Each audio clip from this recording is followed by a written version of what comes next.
Cek. Oke, bismillahirrahmanirrahim. Assalamualaikum warahmatullahi wabarakatuh. Selamat datang kembali di OIA UAD Sharing Session di hari ini, hari Jumat ya, hashtag Jumat Berkah gitu ya kalau kata anak-anak Instagram. Semoga viewer semuanya dalam keadaan sehat selalu ya, tetap jaga kondisi kesehatannya di masa pandemi ini, sampai nanti kita bisa kembali ke keadaan normal ya, amin. Nah, pada hari Jumat kali ini, seperti biasa ya, tentunya sharing session kembali hadir dengan membawa para narasumber yang pastinya kece-kece banget, dan kita akan sharing pengalaman narasumber kita.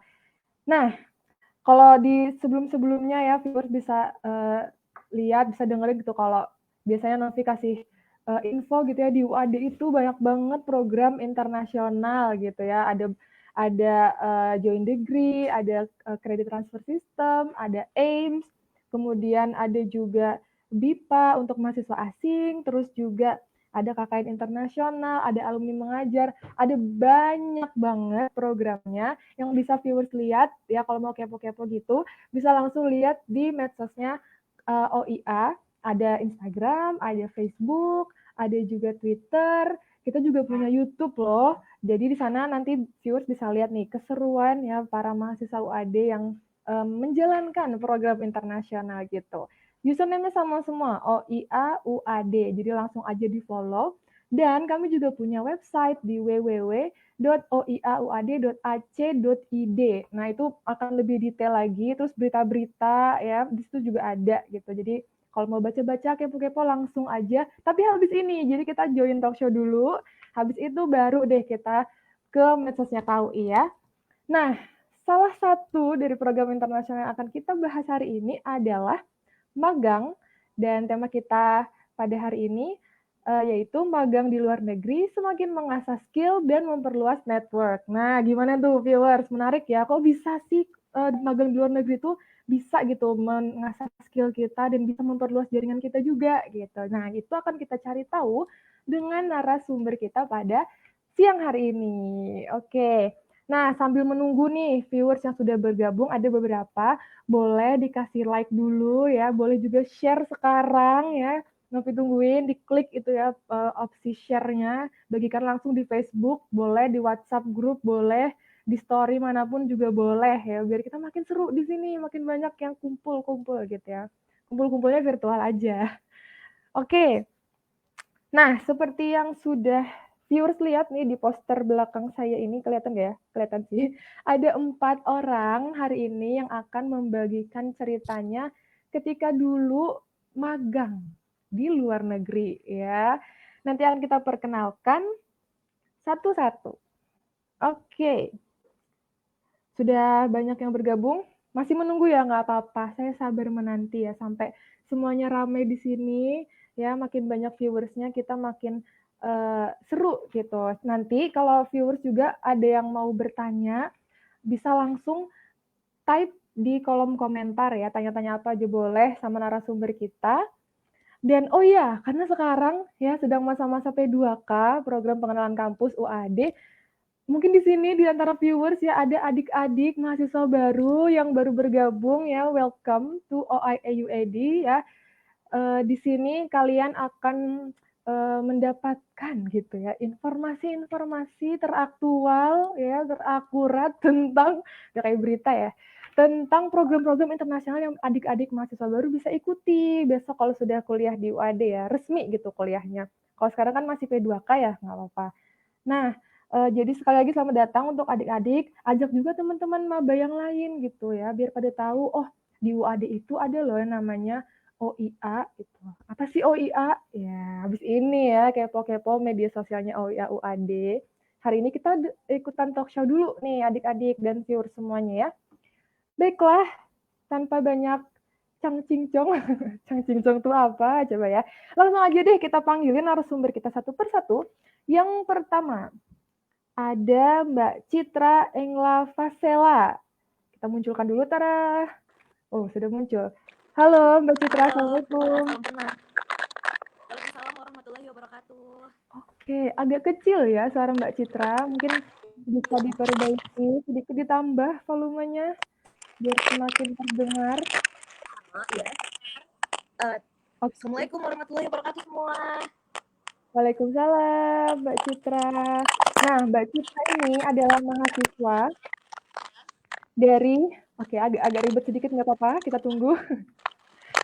Mbak Citra adalah mahasiswa dari program studi Teknik Industri angkatan 2016. Nah, mungkin di sini ada juga mahasiswa atau bukan calon ya, mahasiswa baru Teknik Industri. Perkenalkan, ini adalah kakak tingkat Anda ya. Mungkin besok bertemu gitu dengan Mbak Citra. Oke, nah Mbak Citra ini kemarin magang di Don Mariano Marcos Memorial State University dan Universal Live Philippines Logistik pada tahun 2019. Betul ya Mbak Citra? Iya, betul. Oke, betul. Nice. Dicatat dulu ya viewers, ini adalah narasumber kita yang pertama, Mbak Citra. Kita akan lanjut ke narasumber yang kedua. Ada Mas Syukran Anas. Kita munculkan, teneng. Oh, oke. Itu dia. Halo Mas Anas, Assalamualaikum. Waalaikumsalam warahmatullahi wabarakatuh. Hai semua. Oke, sehat-sehat ya. Alhamdulillah. Oke, alhamdulillah. Oke, nah Mas Anas, panggilannya Mas Anas ya. Mas Anas ini adalah mahasiswa dari Siap. program studi Teknik Industri angkatan 2015. Betul Mas Anas? Betul sekali. Betul ya. Lebih semangat. Suaranya kedengeran kecil gitu. Oke. Jadi ditambah Mas Anas. Oh iya. Oke, mantap. Oh iya, benar Mbak. Betul. Betul ya. Nah, inilah sama ya Mas Anas sama Mbak Citra ini sama-sama dari program studi Teknik Industri, cuman angkatannya beda. Dan tempat magangnya juga sama nih viewers. Di Don Mariano Marcos Memorial State University sama di Universal Live Philippines. Itu sama-sama juga 2019. Nah, jadi nanti kita akan tanya-tanya nih. Mereka tempat magangnya ada 2. Jadi ada di university, ada juga di industri. Gitu. Seperti apa sih perbedaannya gitu ya, magang di kampus dan magang di industri? Nanti kita tanya-tanya. Tapi kita lanjut dulu. Oh, sebelum lanjut nih, informasi aja ya viewers. Selain ya Mas Anas ini mengikuti program magang bersama Mbak Citra, ternyata Mas Anas ini tuh salah satu mahasiswa berprestasi gitu. Dan sudah beberapa kali ikut event internasional seperti, dan nggak cuma ikut, ternyata Mas Anas juga menang. Saya punya contekannya di sini ya. Ternyata Mas Anas tuh pernah dapat bronze medal di IVNOC University Malaysia Pahang tahun 2016. Betul ya Mas Anas? Benar Mbak. Alhamdulillah. Agak malu-malu gitu ya, nggak apa-apa viewers, rendah hati ya kan? Iya. Oke. Wow, luar biasa loh dapat bronze medal. Terus juga masih di University Malaysia Pahang, Mas Anas juga pernah dapat the best runner up to performance in International Fiesta University Malaysia Pahang. Betul Mas Anas? Betul sekali Mbak. Betul sekali. Oke. Terus juga masih banyak lagi, jangan sedih ya viewers. Ada juga nih Mas Anas dapat penghargaan Dean's List Excellent GPA di University Malaysia Pahang tahun 2018. Betul Mas Anas? Iya, benar Mbak. Waktu ya pertukaran mahasiswa. Oh, oke. Program apa waktu itu Mas? Pertukaran mahasiswa Mbak. Oh, pertukaran mahasiswa biasa ya. Oke. Luar biasa ya viewers. Jadi emang pengalaman di dunia internasionalnya Mas Anas ini memang luar biasa gitu. Bukan hanya berpartisipasi tapi ternyata juga menang gitu. Tepuk tangan dulu. Tepuk tangan online gak ada suaranya, nggak apa-apa ya.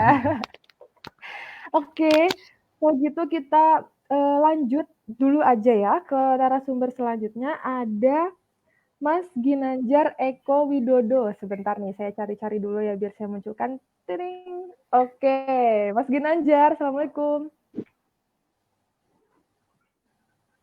Oh, belum ada suaranya. Mas Ginanjar bisa dengar saya? Belum ada jawaban. Oke. Mas Ginanjar, apakah sudah tersambung? Mungkin mic-nya mute. Oh, enggak deh. Mas Ginanjar, halo? Oke, karena Mas Ginanjar belum tersambung, kita simpan dulu aja deh. Iya, Saya Mbak. tarik lagi. Saya tarik lagi. Kita lanjutkan dulu ke narasumber berikutnya. Ada Mbak Anissa Harapuspa. Ini dia Mbak Anissa. Assalamualaikum, Mbak Anissa. Waalaikumsalam. Sehat-sehat, Mbak? Halo. Iya, alhamdulillah sehat. Ya. Oke. Nah, Mbak Anissa ini ya adalah alumni. Ya, kalau tadi Mas Anas dan Mbak Citra masih mahasiswa ya. Sekarang Mbak Anissa ini adalah alumni dari program studi manajemen angkatan 2014, betul Mbak Anissa? Betul, 2014. Betul. Oke. Nah, Mbak Anissa ini waktu itu pernah magang di Konsulat Jenderal Republik Indonesia, Kota Kinabalu, Malaysia pada tahun 2017. Betul ya, Mbak Anissa? Iya, benar. Wow, Di oke. Malaysia. Nah, informasi juga nih viewer, sama seperti Mas Anas tadi, ternyata ya Mbak Anissa ini juga suka gitu ya berkegiatan ya di lingkup internasional gitu. Mbak Anissa pernah ikut program Joint Degree ya Mbak Anissa di Guangxi University for Nationalities pada tahun Iya, 2016 sampai 2018. Betul ya Mbak? 2016 sampai 18, benar. Oke. 2 tahun di UAD, 2 tahun di XUN gitu ya Mbak? Di XW. Iya. Terus Mbak Anissa juga pernah ikut Guangxi University Chinese Language Program. Iya. Betul ya Mbak? Itu baru tahun Benar. kemarin tuh, sampai sekarang ya? Apa udah selesai? Udah selesai setahun, cuman 2 semester. Oke, udah selesai. Nah, Mbak Anissa ini juga waktu dulu ikut program Joint Degree ya, selama gitu Mbak Anissa mengikuti program Joint Degree, Mbak Anissa itu menjadi President of PPI. PPI itu Persatuan Pelajar Indonesia Tiongkok Nanning ya, Nanning Branch cabang Nanning pada tahun 2000 cabang yang ngomongnya ya. Apa dong? Ya, pokoknya di Nanning ya Mbak Anissa itu menjabat sebagai Presiden of PPI-nya pada tahun 2017 sampai 2018. Betul ya Mbak Anissa? 18. Iya. Oke, jadi mantap ya Mbak Anissa kuliahnya di UAD terus di China. Habis itu magangnya di Malaysia ya. Habis ini ngapain lagi, kemana lagi ya? Kita tanya nanti Mbak Anissa. Oke. Nah, tadi kita masih kurang satu tuh, nggak jadi tadi perkenalannya. Ada Mas Ginanjar nih, saya munculin lagi. Halo Mas Ginanjar, Assalamualaikum. Halo, waalaikumsalam. Ada suaranya, baik-baik, sehat-sehat ya Mas, dan baik lagi nih. Oke, Mas Ginanjar. Halo. Mas Ginanjar ini adalah alumni juga sama seperti Mbak Anissa, alumni Prodi Manajemen, tapi angkatannya setahun di atas Mbak Anissa, 2013. Betul ya Mas Ginanjar? Iya, betul Mbak. Betul, baik. Nah, Mas Ginanjar ini pengalaman magangnya waktu itu di Six Capital Singapore.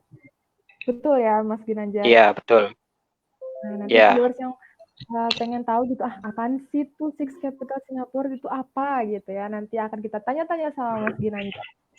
Oke, nah inilah dia ya wajah-wajah yang akan berbagi cerita pada kita siang hari ini.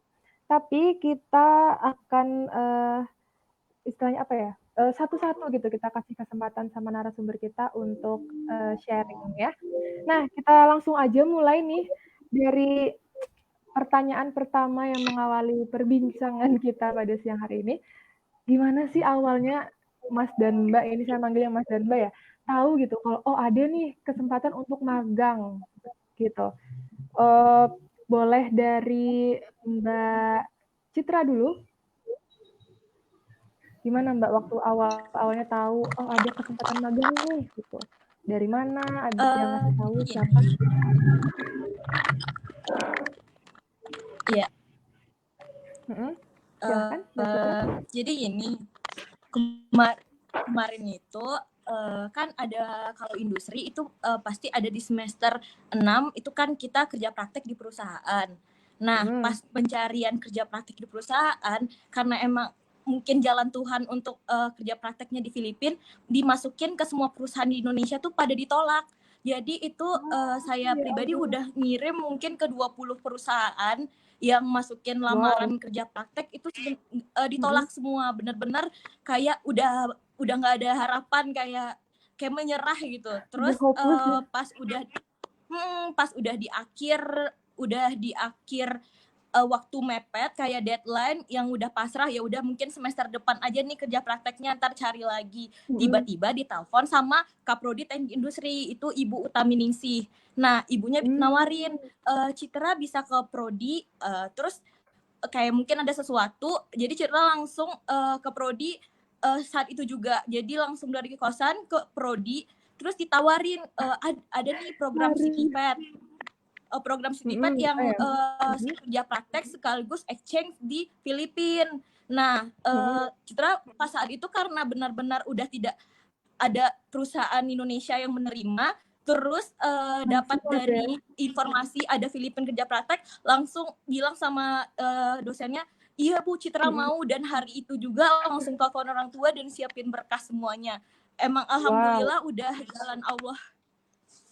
Masya Allah, luar biasa ya Mbak Citra. Berarti emang awalnya taunya dari Kaprodinya Mbak Citra langsung ya, yang telepon gitu, ditawarin. ditawarin. Langsung pokoknya emang udah dipersiapin sama Allah, kayak Citra kamu KP-nya di Filipina aja gitu. Mantap loh. Jadi kayak Mbak Citra kamu tuh nggak level gitu untuk magang di Indonesia gitu kali ya. Jadi kayak semua perusahaan udah nolak Indonesia, tiba-tiba gitu yang di Filipina ada bisa gitu magang ya. Luar biasa. Iya, jadi dikasih kesusahan dikit tapi nikmatnya bertubi-tubi deh. Oke, ditolak 20 perusahaan nggak apa-apa, tapi diganti yang lebih lagi gitu ya Mbak Citra. Luar biasa. Ya, Mantap. alhamdulillah.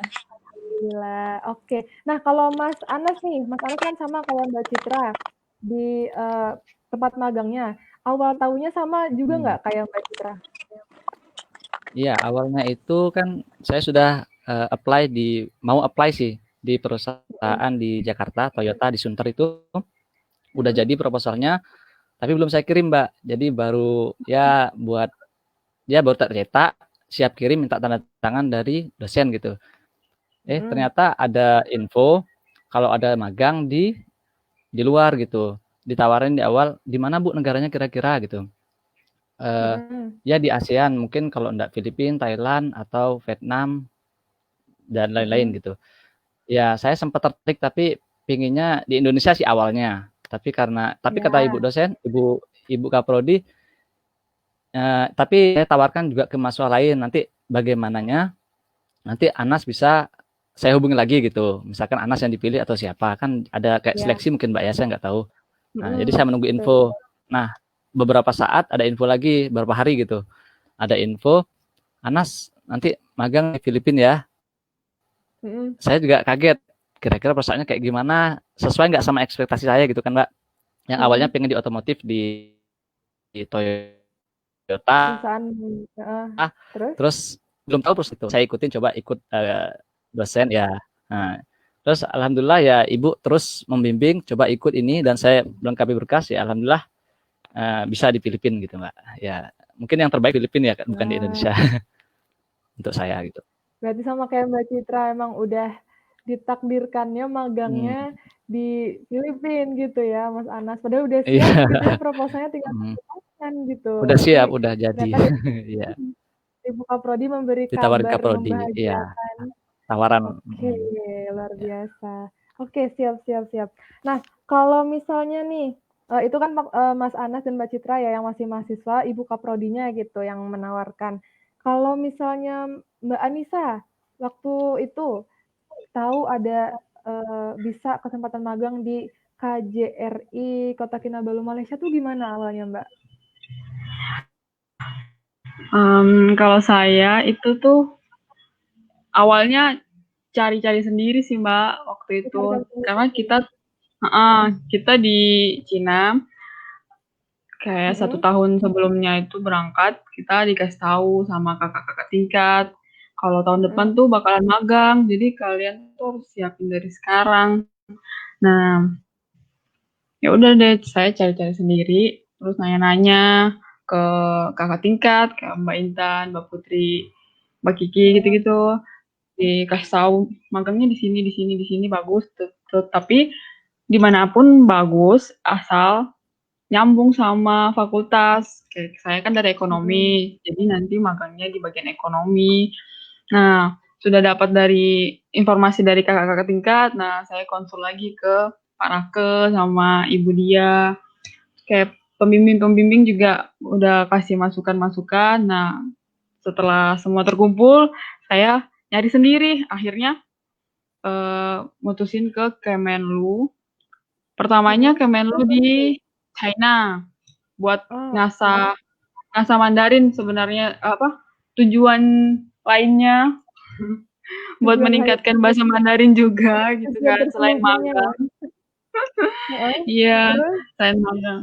Tapi ternyata di Kemenlu China itu persyaratannya minimal 2 bulan, sedangkan izin dari kampus cuman kasihnya 40 hari. Jadi saya nggak daftar di China karena persyaratannya itu tadi.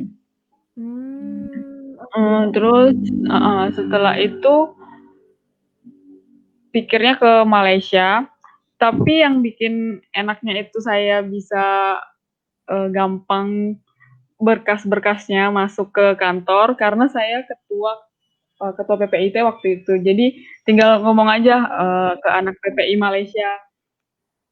Saya bilang saya bilang aja saya dari ketua PPI Tiongkok cabang Nanning, saya pengen minta tolong untuk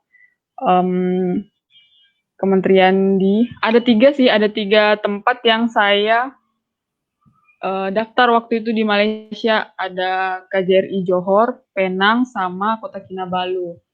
Cuman untuk KJRI Johor sama Penang itu teman-teman PPI Malaysia udah bantu masukin berkas. Cuman katanya untuk durasi yang saya pengen di bulan bukan durasi sih. Lebih kayak di bulan Juli dan Agustus itu udah penuh. Jadi katanya kalau untuk Johor sama Penang yang masuk magang di situ tuh kayak udah booking setahun, Mbak. Jadi nggak bisa, kuotanya udah penuh. Terus panjang gitu ya. Antriannya panjang. Bookingnya ada juga sekolah yang kerjasama sama KJRI Johor. Jadi memang kuotanya udah diambil sama sekolah dari Indonesia ya. Jadi udah kerjasama dari awal. Terus akhirnya saya dapat informasi sama teman-teman di Kota Kinabalu, katanya berkas saya diterima. Jadi ya bolehlah berangkat di bulan Juli waktu itu, 2017. Panjang sih, cuman ya seru.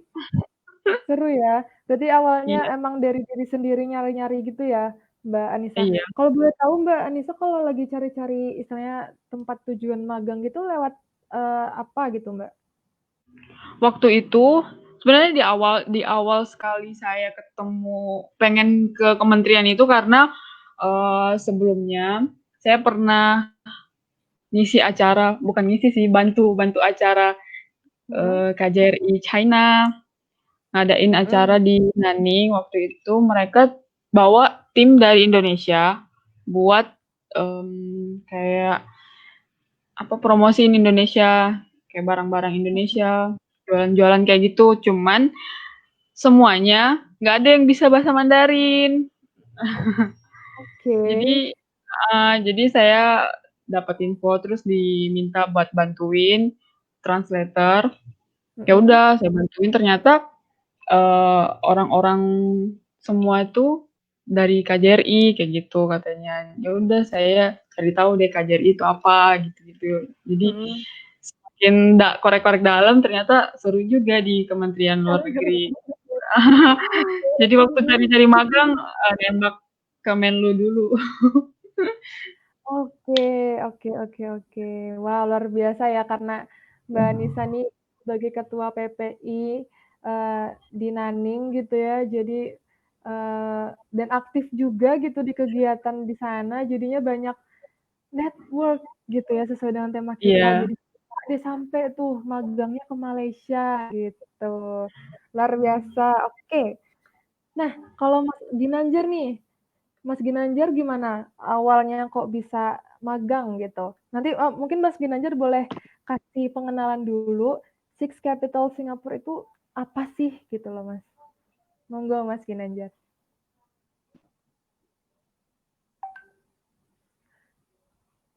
Mas Ginanjar bisa dengar saya? Oke, sepertinya Mas Ginanjar belum bisa merespon. Oke, kalau gitu kita tunggu dulu Mas Ginanjarnya sampai nanti ada respon. Kita kembali ke Mas Anas. Mas Anas, udah tuh tadi kan dapat info, dan akhirnya ditentukanlah magangnya ke Filipina gitu. Terus bayangan Mas Anas tuh apa gitu waktu tahu, oke aku fix magang di Filipina. Terus apa gitu yang dipikirkan? Ya persiapannya Mbak dari segi bahasa, kemudian dari apa ya pemahaman tentang latar belakang negara tersebut Mbak. Jadi sebelum kita ke negara tersebut kan kita harus tahu nih di sana tuh kayak gimana negaranya, apa keunikannya dan apa yang bisa kita lakukan untuk menjalin komunikasi di sana lebih baik gitu Mbak ya.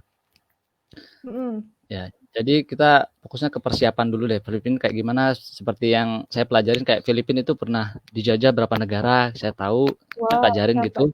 Kan pernah ya kayak Spanyol itu selama lebih dari 300 tahun kayak gitu kan, kayak ada kayak topik yang bisa kita bicarakan nanti sesama warga di sana. Jadi saya pelajarin dulu. Amerika pernah 35 tahun, kemudian ada kayak Jepang 3 tahun. Nah, itu saya pelajarin nanti gimana di negara itu, apa yang terjadi, dampaknya itu apa gitu. Saya pelajarin juga gitu. Jadi komunikasinya pelajarin bahasa sedikitnya gitu. Tagalog gitu. Oke, berarti Mas Anas tuh persiapannya ya dari segi bahasa, kemudian cari tahu juga info-info tentang negara itu sendiri ya Mas Anas, biar info negara tersebut tuh, ya keunikannya apa gitu. Ya. Gitu. Ada bahan lah ya gitu istilahnya. Ya. Oke, selain itu apa lagi Mas? Ribet nggak sih untuk keberangkatan dan sebagainya? Urusannya tuh ribet nggak? Kalau keberangkatannya itu sebenarnya nggak ribet Mbak, nggak seribet yang dibayangkan, mungkin yang belum pernah keluar Mbak ya. Kayaknya keluar negeri itu sulit banget. Ternyata itu ada tahapan-tahapan yang terlihat sulit tapi sebenarnya enggak gitu Mbak. Mungkin teman-teman bisa melakukan itu, sebenarnya semua bisa. Jadi pastinya tuh kita harus kayak banyak membaca informasi-informasi, terus kita punya kayak wawasan tentang negara-negara yang kita sukai itu apa, terus ya coba kita gali lebih dalam, terus nanti ada informasi dari beberapa dosen atau gimana kita bisa gali informasi tersebut. Nah, ternyata ada peluang di sana, kita coba. Nah, di sana sebelum itu ada tahap seleksi dokumen gitu Mbak. Ada seleksi dokumen, kemudian seleksi berkas-berkas gitu Mbak ya. Kita ada form itu dari, ini sebelumnya kan CityFed ini adalah salah satu program dari CMU yang miliknya ASEAN itu ya. Ya, Southeast Minister itu Mbak ya. Ya, itu kan Education of Organization. Nah, itu kan se-Asia Tenggara. Jadi beberapa negara itu masuk di sana gitu. Termasuk di sana. Ya, itu negara tersebut siap menerima mahasiswa dengan 2 program gitu, Mbak. Seperti program satu CityTeacher, yang satunya CityFed. Nah, saya ikut yang di CityFed. Kalau yang CityTeacher itu untuk pengajaran, untuk pendidikan gitu, Mbak. Jadi mengabdi untuk mengajar. Sedangkan saya semacam intensif untuk internship-nya di pabrik gitu.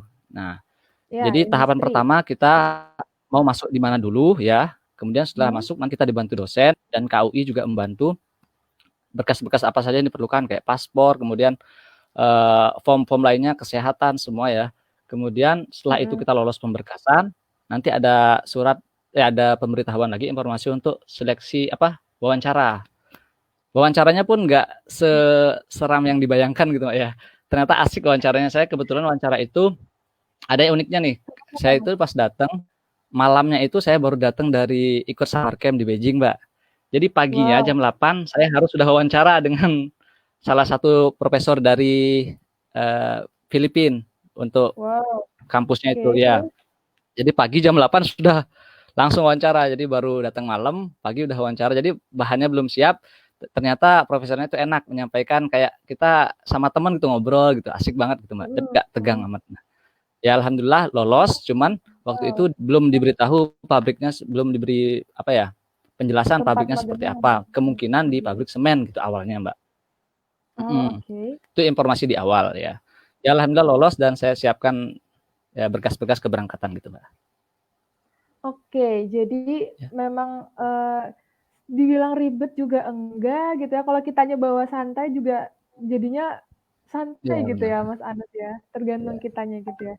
Oke. Nah, kalau Mbak Citra gimana nih? Meskipun sama-sama nih tempat tujuan magangnya, tapi apakah proses persiapannya sama kayak Mas Anas? Gimana Mbak Citra? Jadi gini, kalau untuk persiapan berkas-berkasnya itu hampir sama dengan Mas Anas, karena emang kita ngurusnya bareng. Cuma ini kalau Citra susahnya itu di persiapan paspor, karena kan paspor udah mati kemarin, harus diperpanjang, sementara deadline pendaftarannya itu tinggal seminggu atau 2 minggu lagi. Nah, itu langsung karena dari kosan dan rumah jauh di Riau, jadi langsung telepon orang tua, minta kirimin persyaratan untuk pembuatan paspor dalam cepat gitu, jadi suruh kirimin kilat.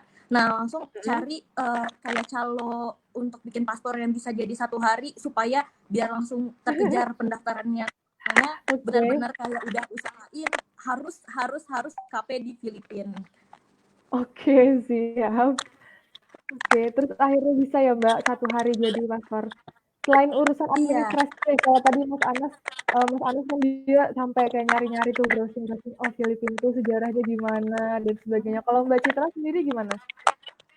Nah, kalau saya itu orangnya lebih ke teori Mbak, jadi saya malah pelajarin hal tentang teknik industri. Jadi saya malah pelajari perusahaannya. Jadi di perusahaannya itu ada kendala apa. Nah, saya searching tentang perusahaan awamnya kita itu, saya sama Anas mau ditempatin di perusahaan semen. Jadi saya kayak searching ke perusahaan semen, itu nama perusahaannya Holcim.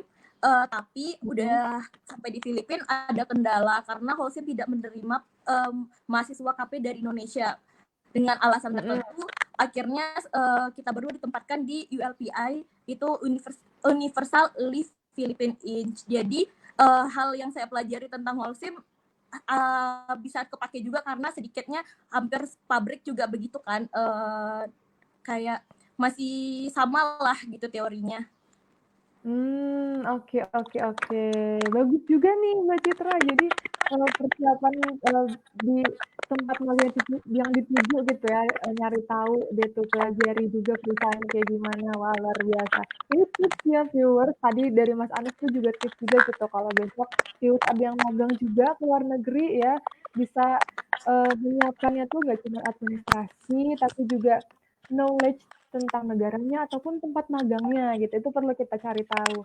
Oke. Nah, nanti mau kembali ke Mas Ginanjar, kan tadi sempat hilang ya, nggak hilang sih sebenarnya, mungkin ada kendala jaringan, jadi suaranya nggak kedengeran. Kalau sekarang Mas Ginanjar bisa dengar suara saya? Bisa Mbak, bisa. Oke, alhamdulillah ya. Mas Ginanjar, mau tanya, awal-awalnya Mas Ginanjar bisa magang gitu di Six Capital Singapura ini tuh gimana? Sekalian Mas Ginanjar jelasin juga apa sih itu Six Capital Singapura itu gitu. Monggo Mas Ginanjar. Oke, makasih Mbak ya. Pertama waktu tahu acara magang itu dari seminar ya. Seminar waktu itu ada kelas pengganti dari mata kuliahnya Ibu Tina. Nah, kita suruh ke ruangan buat kelas itu. Kita kumpul semua di situ buat sign up, register segala macam. Nah, di situ kita dikasih password sama username buat nge-link ke e-learningnya mereka di situ. Nah, di situ pas di seminar itu juga dijelasin sedikit sih, di sana tuh mereka perusahaan apa, kemudian acara apa aja yang ada di sana gitu untuk anak-anak di UAD kayak gitu. Terus di sana juga perwakilannya ada yang dari Indonesianya ada, dari Indianya ada, dari Singapuranya pun ada gitu. Nah, dari situ sih tahu aja Mbak. Terus dari situ mereka kasih tahu kalau misalnya nanti kita ada kuis loh gitu. Siapa yang bisa passing score, kita ajak ke Singapura buat pelatihan kayak gitu. Kebetulan pas di semester itu saya sebenarnya belum waktunya ngambil ini sih mata kuliah magang gitu. Tapi pas kayak deadline beberapa minggu, kayak seminggu sebelumnya gitulah, sebelum deadline ada email masuk katanya bilang kalau misalnya waktu kamu tuh tinggal segini lagi, ayo kerjain kuis kamu. Nah dari situlah saya mulai ini apa namanya dikejar gitulah biar nyelesain semua materi mereka terus bisa ikut kuis kayak gitu. Kemudian untuk Six Capital ini sebenarnya mereka kayak grup perusahaan grup gitulah, tapi mereka punya beberapa apa namanya jenis usaha. Salah satunya yang saya datengin itu yaitu untuk foreign exchange atau pasar valuta asing. Pasar valuta asing. Iya, jadi forex gitu. Forex, siap. Oke, jadi begitu ya prosesnya Mas Ginanjar. Oke, nah waktu Mas Ginanjar nih udah kan tadi udah harus ada apa ya, ada kuis, ada passing grade-nya juga gitu kan. Setelah kayak Mas Ginanjar tuh berhasil gitu memenuhi skornya, terus istilahnya bisa lagi dibilang kalau Mas Ginanjar tuh bakal magang di Six Capital tuh bayangannya Mas Ginanjar tuh kayak gimana?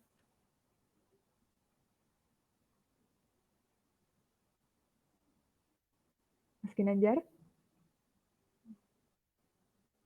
Kalau saya sih jujur karena saya sebelumnya kan belum pernah apa ya nyemplung gitu ke dunia pasar modal, meskipun saya anak ekonomi tapi saya belum pernah coba saham atau forex sendiri itu, jadi ya.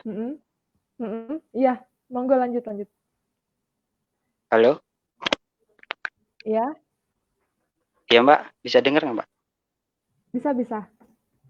Oh ya.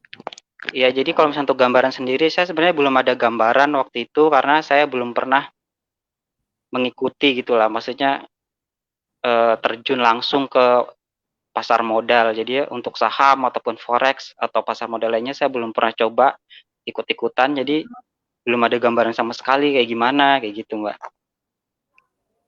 Oke, berarti belum ada gambaran sama sekali. Oke. Iya. Oke, nanti kita akan tanya-tanya lagi nih lebih jauh, tapi kita tanya dulu Mbak Anissa. Mbak Anissa. Iya, Mbak. Nah, sama sih pertanyaannya kayak Mas Ginanjar tadi. Jadi waktu Mbak Anissa udah istilahnya dinyatakan diterima lagi tuh magang di KJRI itu gimana Mbak Anissa membayangkannya gitu? Bayangkannya ya senang sih bisa, tapi bikin wow lagi karena kota Kinabalu itu belum pernah saya pergikan di Malaysia. Memang baru pertama kali, terus juga nggak terlalu banyak kenalan di sana, jadi memang benar-benar harus mandiri lagi seperti di Jogja waktu itu. Oke. Seperti di Cina juga mandiri lagi. Saya dari Kalimantan. Oh, sama dong kita. Kalian deh. Iya. Terus waktu udah sampai sana,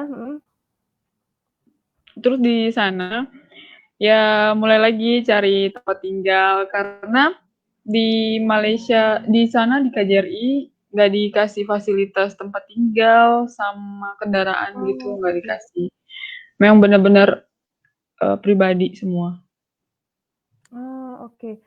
Nah, kalau persiapannya sendiri nih, Mbak Anissa kan dari China ya, untuk kayak berangkat ke Malaysia, terus istilahnya register di KJRI-nya tuh gimana Mbak prosesnya? Susah nggak? Kalau atau banyak tahapannya? Enggak sih, kalau persiapan waktu itu saya kan posisinya di Cina bukan di Indonesia. Untungnya berkas-berkas yang diminta ada di saya semua gitu loh. Untungnya nggak perlu kakak gitu kan, itu di Indonesia. Kartu keluarga gitu. Dokumen-dokumen itu ya yang Iya, untungnya kayak umum aja sih, kayak surat lamaran magang gitu, CV, transkrip nilai yang dari UAD saya lampirin juga, sama surat rekomendasi dari kampus GSUN karena di sana kan dia yang memberi izin saya berapa hari harus magang. Jadi semuanya dari GXUN, dari China-nya. Terus juga kalau untuk berkas yang kayak tadi saya bilang, saya minta anak PPI bantu buat masukin ke kantornya langsung. Jadi saya tidak lewat email sih, Mbak. Memang langsung ke kantornya. Langsung ke kantornya Dibantu. ya. Dibantu sama teman-teman. Dan itu bersamaan semua di 3 kantor itu tadi, Johor, Penang, sama Kota Kinabalu. Dan yang diterima Kota Kinabalu karena Johor sama Penangnya penuh kotanya. Betul, iya. Nggak apa-apa Mbak, udah rezekinya di situ ya, luar biasa. Iya. Benar. Itu berkat ini juga sih, karena Mbak Anissa punya teman juga kan yang bisa bantuin gitu, jadi bantu sangat Iya. sangat terbantu. Oh iya, karena di KJRI kita tidak punya kayak baju uniform gitu kan, jadi bajunya bebas aja, bebas pantas.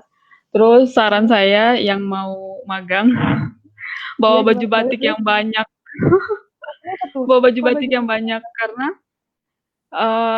acara-acara resmi biasanya butuh batik, apalagi kita juga di luar negeri kan ya, baju-baju baju-baju Indonesia harusnya lebih baik gitu dipakai karena untuk promosi juga. Terus bisa dibilang kalau kita magang di luar negeri itu teman-teman kita bukan dari Indonesia kebanyakan, jadi kita bisa pinjemin batik kita atau enggak sekalian dikasihin aja biar kenang-kenangan gitu. Oh, nice idea, good. Setuju Mbak, bagus sih. Sekalian batik, promosi, ya. Sekalian dengan istilahnya apa ya? Alasannya minjemin temen baju gitu ya, tapi sebenarnya buat promosi ini loh gitu, baju khas gitu ya, pakaian nasionalnya Indonesia gitu ya, pakai batik. Iya benar. Benar. Oke. Nah, Mbak Anissa, boleh sekalian langsung diceritain nggak kalau di KJR itu ngapain gitu magangnya? Di bagian apa? Terus gimana? Ada yang jatuh. Gimana lingkungan kerja ya kita nyebutnya ya gitu. Waktu di KJR, boleh kasih gambaran nggak Mbak? Jadi waktu itu saya magangnya di bagian ekonomi karena jurusan saya ekonomi. Sebenarnya kalau teman-teman saya yang lain teman magang, tapi bukan dari kampus saya juga, anak Malaysia gitu.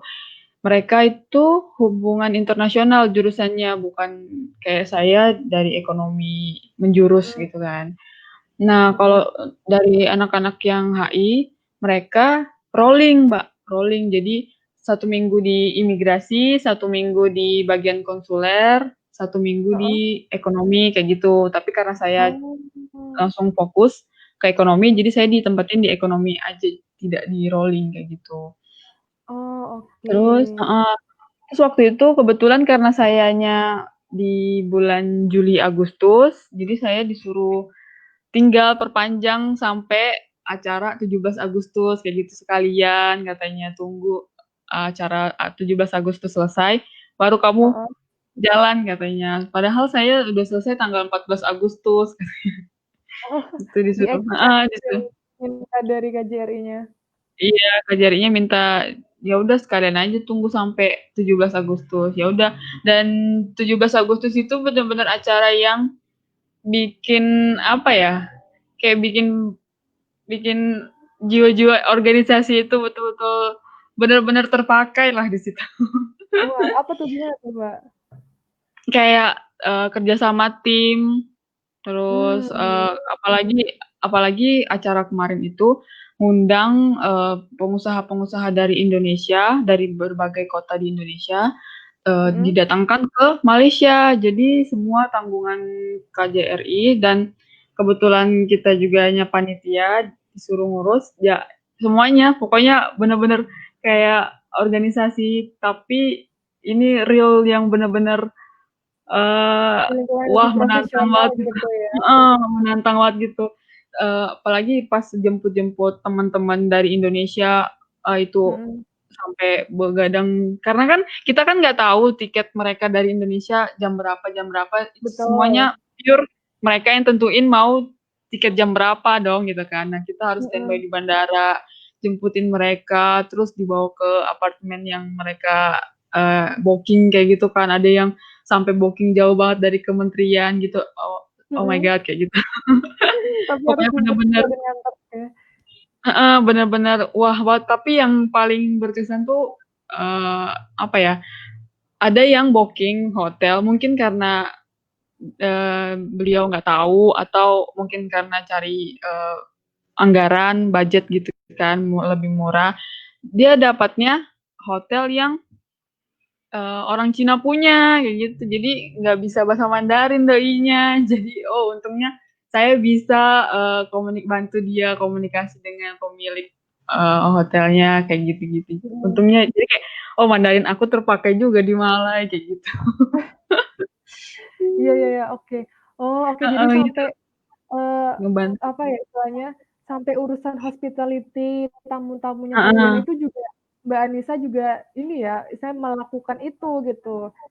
Iya, Di tempat karena di acara itu kita kan saling membantu acara 17 Agustus itu bukan menjurus lagi ke ekonomi yang mana imigrasi yang mana enggak karena ini acara besar saling backup gitu ya. Saling bantu bener. Oke. Seperti itu ya ternyata. Oke, baik. Nah, kita juga tahu nih kalau misal Mas Anas kan magangnya nih di perusahaan ya, di apa tadi namanya tuh sampai lupa saya ya. Itu. Itu apa? Nah, Mas Anas boleh cerita nggak? Itu tuh perusahaannya di mana, terus lingkungannya kayak gimana, terus Mas Anas selama magang tuh ngapain gitu? Boleh cerita nggak, Mas Anas? Oh ya, kebetulan saya ditempatkan di perusahaan tembakau. Itu sebenarnya bukan membuat rokok, tapi hanya mengolah dari dari daun dari petani dibawa ke buying area. Itu ada tempat pembelian daun tembakau, itu diolah bukan diolah, dipilah-pilah gitu Mbak, di sorting area, terus dibawa ke penyimpanan, kemudian ditaruh di suhu sekian gitu Mbak. Jadi perusahaan ini bergerak di sektor pertanian gitu ya. Letaknya itu ada di AGOO, La Union, provinsinya tuh La Union.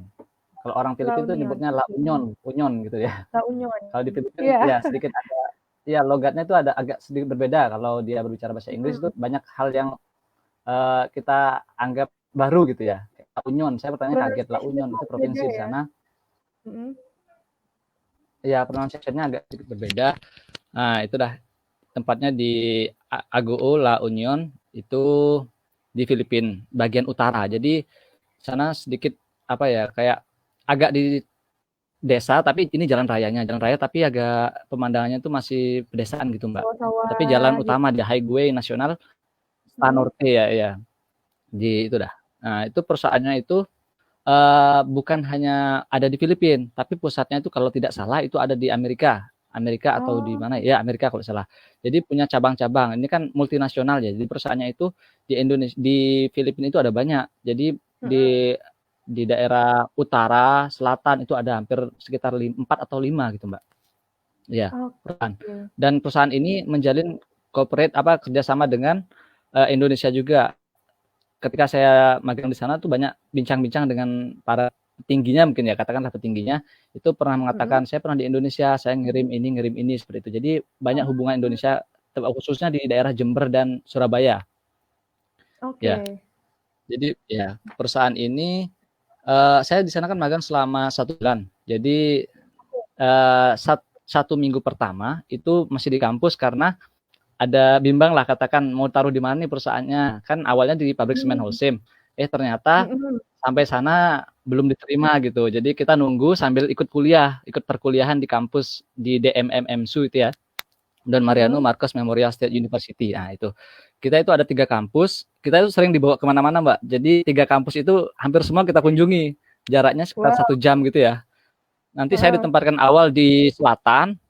Terus dipindah dari utara, dipindah ke selatan, terus kadang kuliahnya di tengah gitu, di middle. Jadi ada S-Look, M-Look, N-Look, ada 3 jenis kampus, 3 kampus ya cabangnya. Nah, jadi oke. perusahaannya itu beda lagi. Jadi dibawa kemana-mana sering di jalan gitu, Mbak. Jadi Sering di jalan. minggu pertama kita masih kuliah, ikut perkuliahan di sana bukan industri tapi industrial technology. Jadi di sana kita kuliah ya mirip-mirip sedikit dengan mata kuliah yang ada di Indonesia. Kita diajak kuliah terus ikut ya semacam pengenalan laboratorium gitu. Kemudian di Ya. perusahaannya kan di minggu kedua kita di perusahaan masih diperkenalkan dengan divisi-divisi apa saja yang ada di sana gitu. Kebetulan saya kan teknik industri. Nah, ditempatkan Ya. yang paling memungkinkan itu di logistik katanya gitu. Jadi coba di Logistik, sini ya oke. di logistik ya. Jadi logistik itu ada departemen namanya GLL. Jadi GLL. Green Leaf Logistik ya. Di sana ada Oke. Mam Rasel namanya jadi manajer saya itu yang mengarahkan saya harus ngapain setiap pagi itu sudah terjadwal selama di minggu Wow, kedua terjadwal. Minggu pertama itu saya kayak diperkenalkan tempat-tempat dulu di 2 hari setelah itu saya diminta untuk dikasih selebaran kertas dengan instruksi dari atasan itu saya kayak jadi polisi gitu Mbak. Jadi saya mondar-mandir keliling pabrik untuk Patroli merazia. Ya merazia tiap kendaraan. Merazia apa? Kendaraan itu misalnya ada forklift, kontainer, terus ada kayak truk, terus ada forklift, ya handclip dan itu dan lain-lain. Itu setiap pagi saya sudah stay di sana jam 7 harus sudah di sana, jam setengah 8 kalau nggak salah, jam 8 harus sudah siap dan selebaran itu sudah kita bawa dan setiap kendaraan itu harus kita tanya, stop dulu berhenti gitu, kayak polisi lah ya. Terus saya cek kelengkapan dari kelengkapannya dari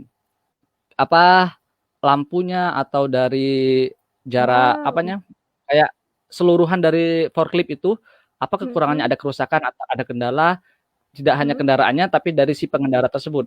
Kayak misalkan safety-nya ya, jadi dari sepatu kita cek, terus dari helmet terus ada mask, ada kacamata, itu harus lengkap. Jadi semua ya baju itu harus lengkap dengan pakaian yang seperti layaknya di pabrik.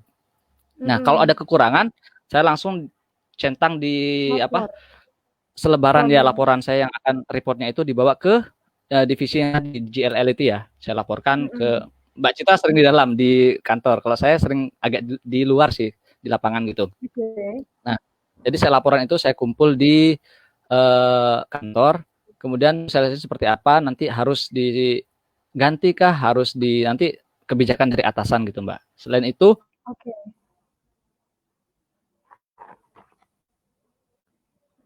Oke, terputus, Mas Anas.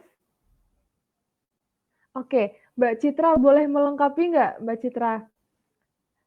Kan tadi juga sama-sama Mas Anas ya, kata Mas Anas seringnya merazia gitu. Kalau Mbak Citra lebih ke apa nih tugasnya? Ya, mungkin saya tambahkan dulu dari yang cerita Mas Anas tadi.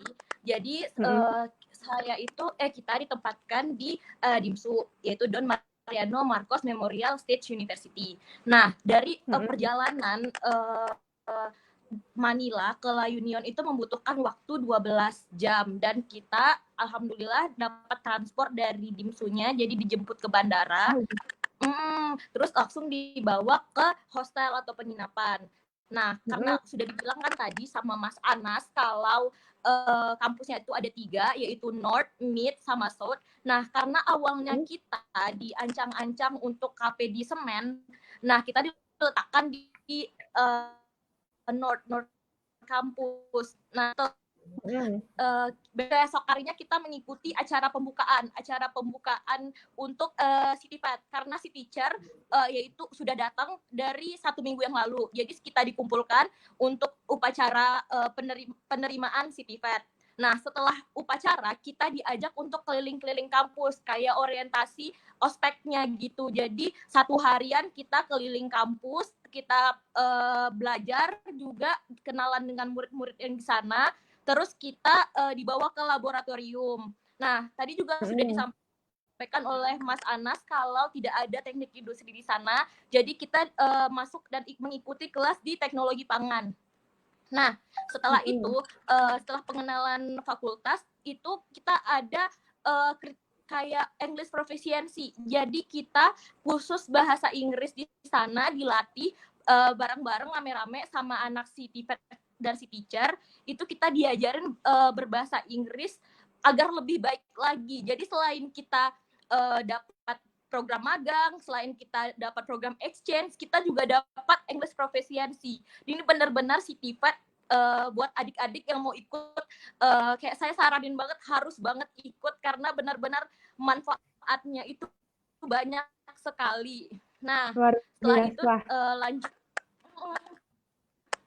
setelah itu lanjut ke perusahaannya.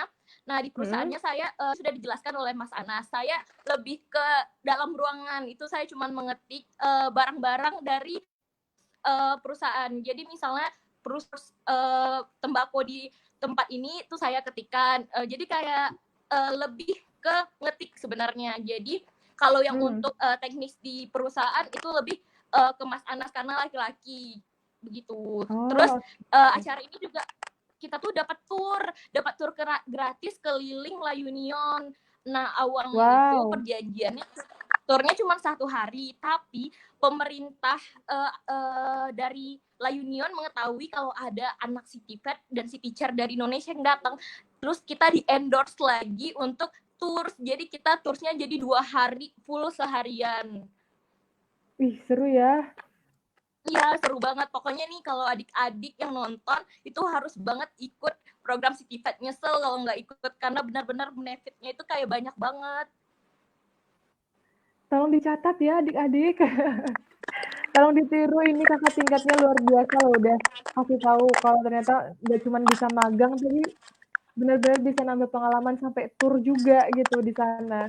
Luar biasa. Oke, Mas, kalau nih Mbak Citra kan sama Mas Anas magangnya di 2 tempat, di industri, di perusahaan, sama di kampus juga. Nah, Mbak Citra boleh kasih sedikit gambaran aja nggak kampusnya tuh kayak gimana, terus kalau yang dilakukan di kampus tuh apa gitu? Kalau tadi kan di perusahaannya kayak gitu, kalau di kampus tuh ngapain gitu? Oke, ini kalau di kampusnya itu DIMSU punya 3 kampus, kayak 3 cabang gitu, yang di North, di Mid, sama di South. Nah, kampusnya ini berbeda dengan kampus di Indonesia. Kalau di Indonesia kampus ya kampus kan, tempat kuliah. Nah, kalau di sana kampusnya ada dari SD, SMP, SMA sampai kuliah. Jadi di Mid, South, sama North itu juga ada TK-nya, ada SD-nya, ada SMA-nya, ada kuliahnya. Terus sistem kuliahnya itu tidak sama dengan kita yang di Indonesia yang kita ngambil SKS kalau misalnya jam 2 kuliah, jam 3 pulang. Kalau mereka kuliahnya itu dari Senin sampai Jumat dari jam 8 pagi sampai jam 5 sore. Jadi sama aja sistemnya kayak sekolah SMA. Wow. Gitu ya? Agak iya, jadi pas awalnya kita kuliah di sana kerasa banget capeknya karena di Indonesia kayak cuma datang jam 3 pulang jam 4. Kalau di situ emang seharian full dan harus bawa bekal. Karena di sana kan makanannya kita tidak tahu ya, mayoritasnya rata-rata Nasrani. Jadi supaya aman bawa bekal sendiri. Oh, bekalnya masak apa beli juga tuh? Karena Citra nggak bisa masak, jadi bawanya bekalnya kalau nggak roti, sereal. Wow, oke. Jadi itu ya viewers, memang Mbak Citra dan Mas Anas itu mereka mengikuti programnya CityPad, di mana mereka magangnya di 2 tempat gitu. Jadi merasakan istilahnya kuliah juga di kampus, tapi juga langsung praktek. Kalau magang itu apa istilahnya? Kuliah praktik ya, KP ya, di industri gitu. Jadi anak-anak mahasiswa ya prodi teknik industri nih kayak Mas Anas dan Citra yang belum belum magang gitu nih, dipersiapkan dari sekarang ya, besok kalau program ini ada lagi langsung join gitu ya, langsung daftar gitu ke prodinya ya. Oke. Kalau kita tanya Mbak Anissa. Iya, Mbak. Mbak Anissa, mau tanya, berapa lama sih Mbak Anissa dulu tuh magangnya di KJRI? Dulu saya magangnya 40 hari, 1 bulan lebih. Oh, 40 hari ya? Iya, karena waktu itu saya selesainya tanggal 14 harusnya, cuman diminta tambahan lagi Jadi bisa dibilang waktu itu bukan visa sih Mbak, kayak extend di Malaysia kan cuma 30 hari. Sedangkan saya disuruh tinggal, otomatis saya harus nambah dong gitu kan. Dan waktu itu ditolong gitu juga sama pegawai KJRI yang orang Malaysia asli. Jadi mereka punya my card namanya, jadi dia menjamin saya di Malaysia. Jadi kayak bisa dibilang Mbak itu tuh bilang ke imigrasi Malaysia kalau dia tinggal di tempat saya kayak gitu. Jadi kayak ada extend dikit tapi harus pakai penjamin. Dan dapat penjaminnya orang pegawai KJRI juga. Oke. Kayak gitu. Oh, seperti itu. Baik. Oke. Nah, ini mumpung Mas Ginanjar sudah kembali bergabung, kita mau tanya-tanya Mas Ginanjar lagi. Mas Ginanjar, sudah Iya, bisa Mbak. dengar suara saya? Ya, udah bisa. Ya, alhamdulillah. Aduh, jangan hilang-hilang lagi Mas Ginanjar ya. Kita mau tanya-tanya nih. Oke. Nah, Mas Ginanjar, boleh diceritain nggak sih? Iya. Six Capital itu, waktu di Six Capital, itu Mas Ginanjar apa yang dilakukan gitu selama magang? Kegiatannya tuh apa? Terus di sana tuh lingkungannya kayak gimana sih? Karena itu di Singapura ya, gitu. Iya. Diceritakan, Mas Jadi, Ginanjar. Jadi pertama, emang kita lingkungannya itu di perkantoran. Kalau misalnya kayak di Jakarta mungkin kayak daerah Sudirman, SCBD gitu ya. Kalau kita di sana sebutnya SGX Center di gedung kayak kalau di sini mungkin IDX gitu. Nah, di situ kalau misalnya saya rasain sih emang bener-bener suasana kantor banget, dari kanan kiri gedung-gedung tinggi semua. Terus kalau misalnya kita pulang atau kita berangkat kerja, orang-orangnya juga gimana ya, rapi-rapi gitulah. Beda kalau misalnya kita kayak ke daerah-daerah Sentosa atau kita ke daerah-daerah yang emang buat wisata. Kalau sana bener-bener buat perkantoran. Terus kegiatannya sebenarnya itu rutinitas banget ya, nggak terlalu banyak nggak terlalu banyak aktivitas, cuma duduk aja. Kebetulan kita ngikutin pasar ini ya, pasar kita kebetulan waktu itu adalah GDP terhadap USD, yaitu jadi kita ikut jamnya mereka. Jadi kita masuk jam 2 siang, terus jam 6 sore kita break sampai jam 7, terus jam 7 lanjut lagi sampai close market itu di jam 11 malam. Nah, dalam proses itu dari jam 2 siang ya masuk kerjanya? Iya, ada jam 2 siang, iya. Dan di sana AC-nya luar biasa dingin banget, nggak tahu saya yang katro atau gimana ya, tapi sampai keriput gitu tangan saya. Jadi sering ke toilet gitu buat cuci tangan, menghangatkan badan gitu. Semuanya sih rata-rata yang dari Jakarta juga gitu, pada kedinginan, pada bawa jaket sendiri gitu. Emang jahanam di sana ini AC-nya gitu. Terus kalau misalnya untuk kegiatannya tuh kita ada dibagi beberapa sesi. Ada satu sesi itu 2 jam, berarti ada sekitar 4 sesi ya. Nah, di situ ada 4 sesi. Masing-masing sesi kita kayak dikasih, kalau kita kan kasih insight atau kayak forecasting lah, ibaratnya apa ya, pandangan kita dalam 10 menit tuh pasarnya gimana gitu loh, pasarnya sell atau buy gitu. Kita tentuin di situ, terus kita tentuin level kita, high kita berapa, low kita berapa, dan setiap hari kita juga disuruh buat namanya general chart overview. Nanti setiap akhir close market kita wajib kirim email ke ininya, ke mentor kita lah ibaratnya gitu. Dan di sana juga kita jarang berkomunikasi langsung dengan perwakilan ininya, perusahaannya. Kita lebih sering lewat chat gitu. Bahkan ada meeting atau overview gitu pun cuma di akhir aja. Dari awal nih kita dijelasin, baru datang kita dijelasin kayak gimana pakai platformnya, dijelasin terus segala macam peraturan ini, terus dikasih tahu kan kita juga dapat ini ya, allowance gitu. Kita dapat allowance, kita dikasih tahu peraturan negaranya kayak gimana. Jadi cepet, singkat banget lah penjelasan mereka. Langsung kita dikasih tempat duduk selama sebulan sampai akhir, kita ya di situ aja gitu loh. Tapi mereka dari belakang biasanya kasih instruktur.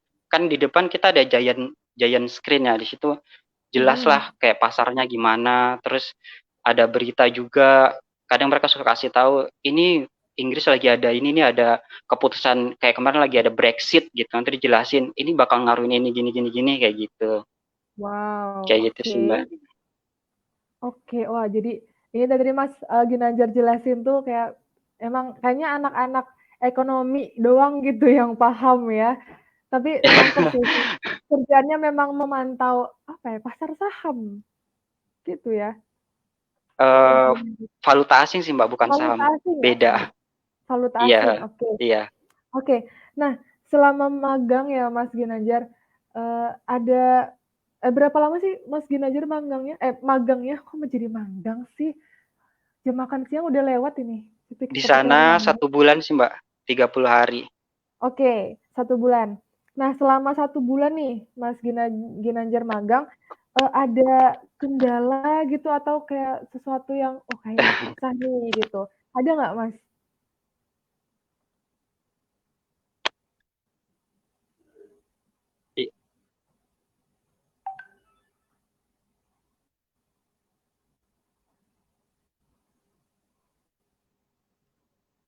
Halo Mas Ginanjar? Banyak sih kalau saya pribadi mengalami kendala di bagian untuk forecasting-nya atau melakukan insight-nya itu. Karena pertama saya belum pernah coba-coba gali lebih dalam gitu kan. Jadi belajarnya emang pas ngikutin e-learning yang mereka itu. Jadi secara apa ya? Secara fundamental teorinya saya kurang banget gitu, dan di situ juga saya sampaikan sama mereka sih. Jadi kadang mereka suka kasih guide, short guide gitu lewat apa namanya, mic dari belakang mereka gitu. Kalau misalnya, wah ini yang namanya ini nih misalnya triangle atau namanya rectangle, ini membentuk rectangle ini bakalan turun nih kalau ini saya apa namanya dari teori kayak gitu dikasih tahu. Dan di general chart overview juga kan dikasih ini, kita harus kasih reason gitu loh. Reason kita apa nih? Kenapa kita bisa pilih sell? Kenapa kita bisa pilih buy? Seperti itu, Mbak. Kalau kendalanya di situ, saya tidak terlalu paham dengan landasan teorinya. Jadi sering, oh kayaknya ini turun deh. Jadi beberapa aja gitu.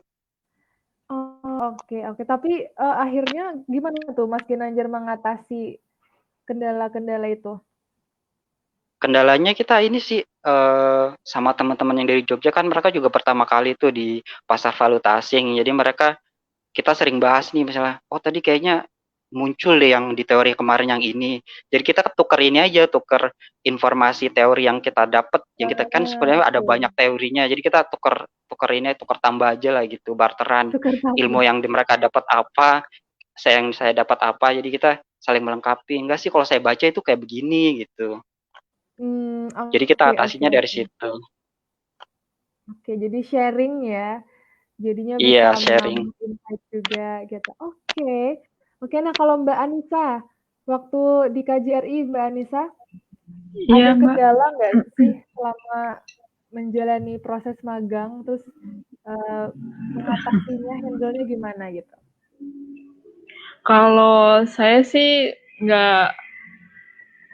bukan nggak ketemu, cuman kayak bisa dibilang nggak ada sih, nggak ada kendala. Cuman terlalu enjoy ya.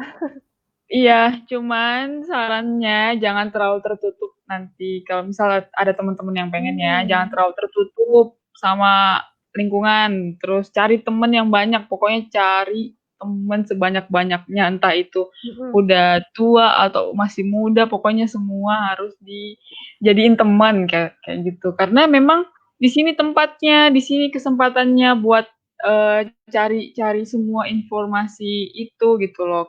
Karena nanti kalau misal udah lulus baru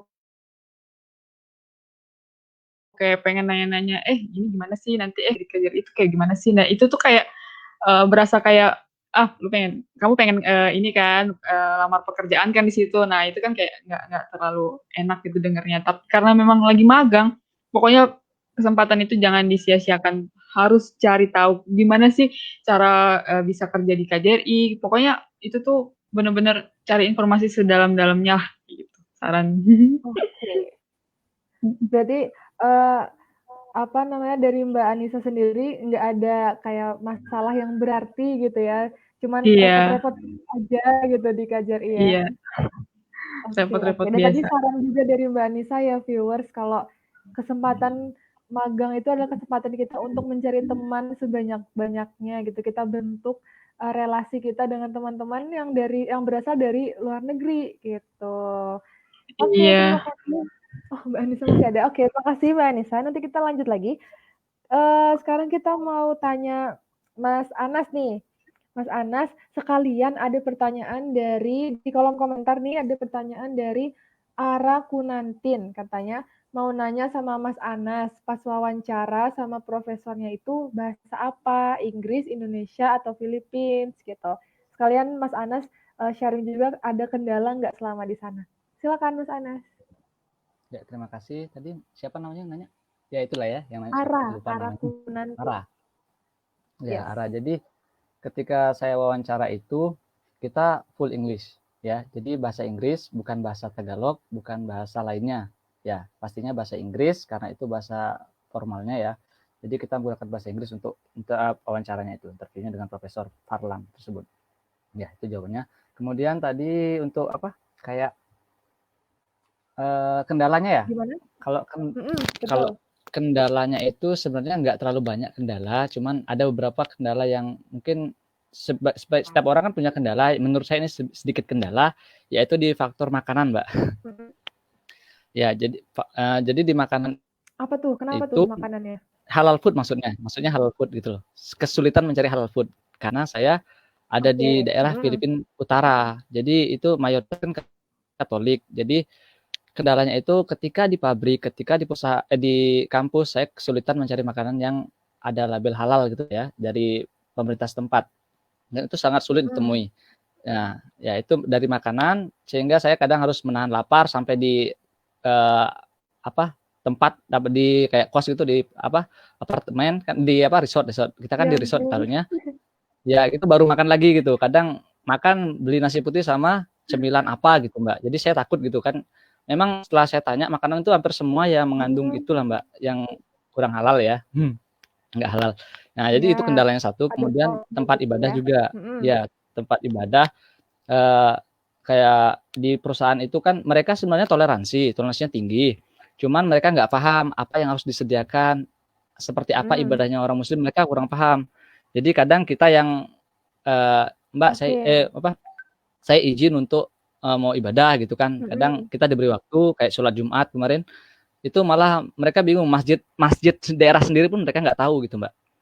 Dan saya benar-benar nyari masjid itu keliling-keliling banget gitu, nanya-nanya warga gitu. Pekerja di sana nggak ada yang tahu gitu masjidnya di mana.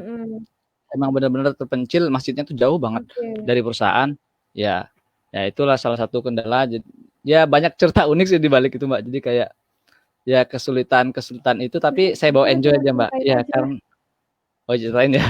Jadi ketika sebenarnya kalau di kampus punya banyak cerita sebenarnya. Jadi kalau yang di perusahaan ketika sholat Jumat itu bingung nih mau nyari nemenin saya siapa, nggak ada yang Muslim di sana kan Mbak.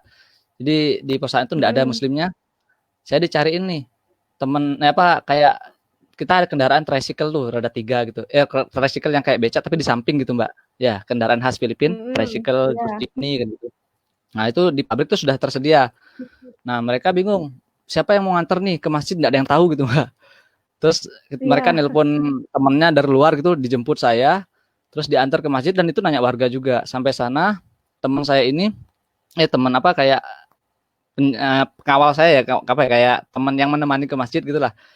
Itu mau rela nunggu saya 1 jam Jumatan gitu Mbak. Dia rela di depan, nggak mau saya suruh pulang dulu, nggak apa-apa, nanti saya pulang sendiri, nggak boleh katanya. Saya tunggu aja, nggak apa-apa gitu. Ya ditunggu sampai 1 jam. Terus kasihan dia ya mungkin penasaran juga sama Muslim, dia dengerin kayak gitu Mbak di sebelah masjid itu dia sambil mendengarkan khutbah Jumat gitu. Ya. Terus ya saya setelah sholat Jumat ya setelah sholat itu benar-benar dikit Mbak Muslimnya di sana. Mungkin hanya berapa kakak. Nah pengalaman itu sorenya saya main ke masjid itu kan saya nyari sendiri tuh. Sorenya itu ada salah satu takmir masjid yang menerima saya gitu. Kita ngobrol-ngobrol. Mereka dari Mindanao pindahan, jadi benar-benar minim Muslim di sana. Terus masuk waktu maghrib saya disuruh azan gitu Mbak. Ya kesempatan kapan lagi pernah kesempatan azan di luar negeri gitu Mbak ya saya coba. Luar Coba biasa. ya walaupun dengan suara pas-pasan ya saya nggak apa, yang penting kita melatih keberanian dan ya insya Betul. Allah manfaat untuk warga kan Mbak ya. Ya saya azan di sana, terus rame tuh warga datang diajak makan-makan bersama gitu. Ini ada tamu dari Indonesia, kita Wah. disambut makan makanan khas di sana Mbak. Jadi dimasakin jangan beli di luar, di sini aja yang halal gitu bilangnya. Jadi Oh, ya justru kita malah dengan berbeda warga langsung berbaur makanannya saya di ya? sana, ditanya-tanya, diwawancarain gitu. Dan itu sendiri saya di sana nggak ada orang sama sekali dari Indonesia dan ya saya mahasiswa banyak dikasih pertanyaan. Nah, seperti itu, Mbak. Jadi itu pengalaman di sana. Kalau di mana lagi ya? Kalau di pengalaman di kampus itu ada yang unik juga. Ketika awal pendaftaran, ya awal pembukaan kan disampaikan oleh rektor sambutan itu, Mbak. Nah, Ya, terus? kita kan dari Indonesia kan banyak tuh ada program student pertukaran pelajar juga. Jadi ada 3 program di sana kumpul jadi satu ruangan. Terus si Bapak rektor ini atau kita di sana nyebutnya presiden. Ya. Bapak presidennya itu menyampaikan sambutan gitu. Saya kan duduknya paling belakang nih. Duduk paling belakang, dengerin kita semua pakai baju adat masing-masing untuk di awal itu. Kita pakai baju adat, tiba-tiba di tengah bicara sambutannya Bapak itu Bapak presiden, Bapak rektor itu tiba-tiba nunjuk saya gitu, Mbak. Itu yang di belakang Kenapa gitu. tuh? Coba berdiri. Terus? Saya kaget, Mbak. Apa salah saya duduk di belakang, tapi saya nggak ribut, nggak buat ulah gitu, Mbak ya. Saya diem-diem. Ternyata dia appreciate, muji. Muji dengan pakaian adat daerah saya, Mbak. Dari Bali kan udang itu, Mbak, tutup kepala. Oh iya, beli Anas dari Bali ya? Nah, itu dia muji itu dan dia kalau boleh dikasih saya gitu, kayak bahasanya tuh kayak bolehkah saya Minta dapat itu gitu gitu ya? kan intinya. Ya. Terus ya setelah acara, saya kan awalnya bilang oke, nggak apa-apa gitu kan. Setelah acara saya dibawa sama beberapa dosen nih, 2. Dimasukinlah ke ruangan khusus untuk rektor, ruangan presiden gitu, Mbak. Wih, kaget kan. Wah, ini jarang-jarang mahasiswa dapat kesempatan duduk bareng terus ngobrol, terus ya ada bincang-bincang sedikit dan beliau minta dipakaikan di foto. Ketika saya memakaikan udang itu di kepala beliau, itu ya sambil difoto sama petugas di sana, Mbak. Jadi minta difoto, minta dipakaikan, enggak mau pakai sendiri gitu, saya pakaikan. Ya itu kayak momen wah kaget nih, masa presiden saya pakaikan gitu ya, presiden atau rektor di sana kan nyebutnya presiden. Nah, itu salah satu momen yang asik lah. Ya, banyak sih sebenarnya Mbak, cuman salah satunya itu aja ya. Oke, banyak ya. Itu presidennya tahu ya kalau Mas Anas itu dari Indonesia, dari UAD gitu? Taunya dari Indonesia aja Mbak. Oh, tapi taunya setelah dari saya di Indonesia ruangan aja. baru saya beritahu kalau itu saya dari Bali, pakaian adat saya pakaian adat Bali gitu. Oh, oke. Sip, luar biasa ya, bangga ya Mas Anas ya. Ya, Dari alhamdulillah Mbak. Indonesia bisa langsung gitu dapat perlakuan kayak gitu Ya, dari langsung di rektor ruang lah rektor itu intinya ya kayak gitu. wah gitu ya. Oke. Nah, kalau Mbak Citra nih, waktu di kampus kita tadi kan kalau kendala ya di perusahaan kurang lebih seperti Mas Anas ya. Kalau di kampus Mbak Citra ada kendala atau yang ada cerita yang nggak bisa dilupakan gitu nggak? Ada nih, sama Mas Anas tadi kendalanya makanan. Nah, kan di Filipina itu sangat susah ya cari makanan yang benar-benar halal. Jadi kata teachersnya, kata yang ngampu kita di sana, dia bilang kalau membeli makanan itu harus ayam, jangan selain ayam. Kalau udah bukan ayam berarti itu nggak halal. Nah, seminggu tuh makan ayam terus malah jadi alergi ayam. Jadi sebadan itu bentol-bentol merah-merah, panas. Nah, karena kampusnya itu siaga, benar-benar langsung dibawa ke klinik, terus dikasih obat alergi, 3 hari udah membaik. Tapi dari membaik itu sampai pulang mungkin 2 minggu lebih itu cuman makan nasi sama snack. Jadi benar-benar nggak ngerasain makanan. Cuma makan nasi. Jadi kalau misalnya ke swalayan tuh kayak Citato yang kayak gitu. Jadi makan nasi sama snack itu doang hampir 2 minggu lebih. Subhanallah, ya Allah. Itu nggak bisa dibilang lauk sih Mbak Citra sebenarnya ya. Cici itu beneran. Dan setelah itu nyampe di Indonesia, 1 bulan nggak bisa makan tanpa snack. Jadi nasi itu harus ada snacknya. Jadi udah malah jadi malas ke bawah ya? Iya, malah ke bawah ke Indonesia. Nah, terus pas kita di kampus, itu di hostelnya itu kalau yang untuk perempuan 1 kamar itu ada 5 orang. Jadi itu paginya rebutan sampai berantem siapa yang mandi duluan, karena jemputannya kan barengan, takutnya yang telat mandi sarapannya nggak bisa sarapan atau apa, jadi bener-bener rebutan buat yang mandi duluan sih. Sama pas pulangnya juga itu rebutan nyariin kunci, siapa yang megang kunci gitu. Kalau Mas Anas karena di SOT dia laki-laki cuma satu, enaknya alhamdulillahnya itu dia pegang kunci sendiri, dia mandi sendiri. Dia Kalau free yang ya. perempuan kalau yang perempuan malah ada berantemnya dulu. Banyak dramanya ya, karena rame-rame ya satu kamar gitu. Oke, wah luar biasa. Oke, siap ya. Oke, berarti itu ya viewers gambarannya antara pemagang laki-laki dan pemagang perempuan ini ya, meskipun tempat magangnya sama gitu, tapi ceritanya tuh beda gitu yang dialami ya. Oke, nah ini sebenarnya ada yang nanya juga di kolom komentar. Sekalian ini sebenarnya juga pertanyaan dari saya ya gitu. Dari mana tadi ya pertanyaannya? Sampai hilang nih. Oke, dari Mita Ardani. Assalamualaikum Kak Citra. Ini pertanyaan untuk Citra mungkin ya, tapi boleh dijawab untuk semuanya. Jadi pertanyaannya adalah, Kakak bagaimana kesan yang Kakak dapatkan selama magang di Filipina gitu. Semoga Kakak jawab. Terima kasih, kata Mita Ardani. Boleh Mbak Citra dulu deh yang jawab. Di-unmute dulu Mbak Citra. Suaranya nggak kedengeran. Oh ya maaf lupa. Jadi kesannya magang di Filipina itu sangat banyak, benar-benar hampir semua berkesan karena pertama untuk sekolahnya, teachernya itu baik banget.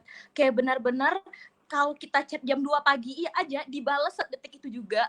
Terus kita benar-benar kayak di treat itu bagus banget di sana. Dan anak-anak Filipina semuanya welcome. Jadi kita kayak benar-benar disambut baik banget deh, pokoknya nggak ada satu orang pun yang kayak nggak suka sama kita, kayak semua itu kayak nganggap kita saudara di sana. Nah kesannya lagi nih kan gabung tuh sama CityPet dari kampus lain tapi Indonesia juga, terus pada jajan bareng, pada cari makan, pada masak-masak, jadi kayak dapat keluarga baru di sana. Nah terus English proficiency itu juga ada gamesnya, selain kita belajar bahasa Inggris. Terus ada gamesnya yang seru banget, itu nggak terlupakan, bener-bener nggak terlupakan gamesnya. Jadi kayak di perusahaannya juga manajernya yang tadi diceritain Mas Anas, Mem Resel namanya, itu baik banget sampai kayak kalau kita capek ya dari jam makan siang itu kita boleh diizinin tidur siang dulu sampai masuk lagi di jam 1-nya. Pokoknya benar-benar kalau untuk program CityPet ini tadi kenapa saya bilang harus banget ikut, karena emang setiap harinya itu berkesan. Sampai pas pulang itu anak-anaknya pada nangis semua, pada nggak mau pulang. Oh oke, sebegitu ya program ini tuh bikin yang magang tuh ngerasa ini tuh berkesan banget gitu. Nah kalau selain kesan gitu ya, dari Mbak Citra sendiri, apa sih yang didapat gitu?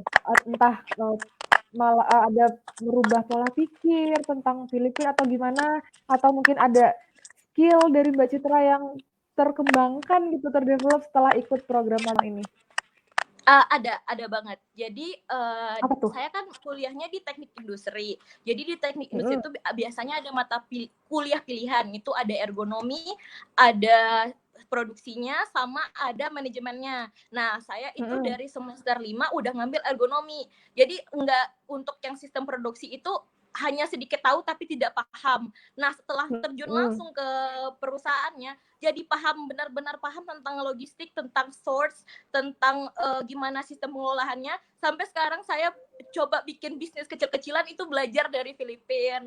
Nah, terus yang English proficiency benar-benar ningkatin banget bahasa Inggris kita, yang misalnya bahasa Inggris awal sebelum ke Filipina itu 85%, mungkin sekarang setelah balik jadi 99% kayak gitu. Oke. Sip, luar biasa Mbak Citra. Nah, kalau dari Mas Ginanjar nih, Mas Ginanjar, tadi pertanyaannya dari Mbak siapa ya, lupa namanya, aduh, Mbak Mita, kesannya setelah magang gitu di Six Capital, terus apa sih impact yang Mas Ginanjar rasakan gitu setelah ikut magang gitu? Boleh di-share Mas Ginanjar? Kalau impact-nya sih banyak ya Mbak ya, terutama kan karena perginya ke Singapura yang emang dia negara maju kan kalau misalnya dibanding kita di ASEAN gitu. Jadi mereka gimana ya, dalam manajemennya tuh bagus banget, kayak hal-hal kecil pun mereka kayak diruntun bener-bener detail gitu loh, dari mana kemana semuanya tuh direncanain dengan matang lah gitu. Jadi kalau misalnya saya sekarang di dunia kerja saya yang sekarang, yang saya pakai sekali itu adalah kemampuan menganalisa itu. Misalnya kayak saya kan sekarang di administrasi logistik, jadi kalau misalnya main data apapun itu, ketika udah diolah, udah jadi, kita lihat lagi, kita analisa gimana supaya kita nyajiin data itu bisa terbaca gitu, bisa terbaca oleh yang emang report kita yang buat misalnya buat direktur atau buat manajer kita, buat atasan kita tuh biar lebih enak gitu dibacanya. Jadi jangan cuma yang kita buat data, buat entry-entry data doang, tapi dianalisa lagi. Misal mungkin ada, kita kan nggak tahu ya, maksudnya kesalahan kita kayak gimana. Manusia kan kadang suka nge-skip apa step-step mana gitu. Jadi kita setelah kita kerjain data itu dilihat lagi gitu loh. Mungkin ada yang ke-skip sama kita sebelum kirim udah tahu duluan. Jadi namanya 5 step ahead. Jadi kita udah 5 langkah di depan sebelum apa yang kita dapatkan yang magang ya Mas. Iya betul. Jadi mengantisipasi human error gitulah. Itu sih yang paling saya bisa pakai, kemampuan menganalisa kayak gitu. Oke, jadi skill yang didapatkan ketika magang itu bisa langsung diterapkan di dunia kerja yang sesungguhnya ya Mas Ginanjar ya. Dan itu impact-nya sangat besar gitu. Oke, luar biasa. Nah, kalau Mas Anas nih, tadi Mbak Citra udah cerita kesannya waktu magang di Filipina. Kalau Mas Anas gimana? Kesannya ya, emang nggak terlupakan lah Mbak ya. Jadi ketika kita magang di sana banyak hal yang kita dapat dan kita bisa aplikasikan di sini. Kalau kesan yang enak-enaknya nih, sampai di sana itu saya banyak dapat relasi. Oh iya, tambahan relasi itu makin banyak Mbak. Jadi banyak yang nanya SFB saya, nanya ini saya, jadi nanya kayak kontak saya. Jadi kita bisa hubungan kayak menjalin hubungan bisnis atau apa gitu Mbak. Kita peroleh dari itu.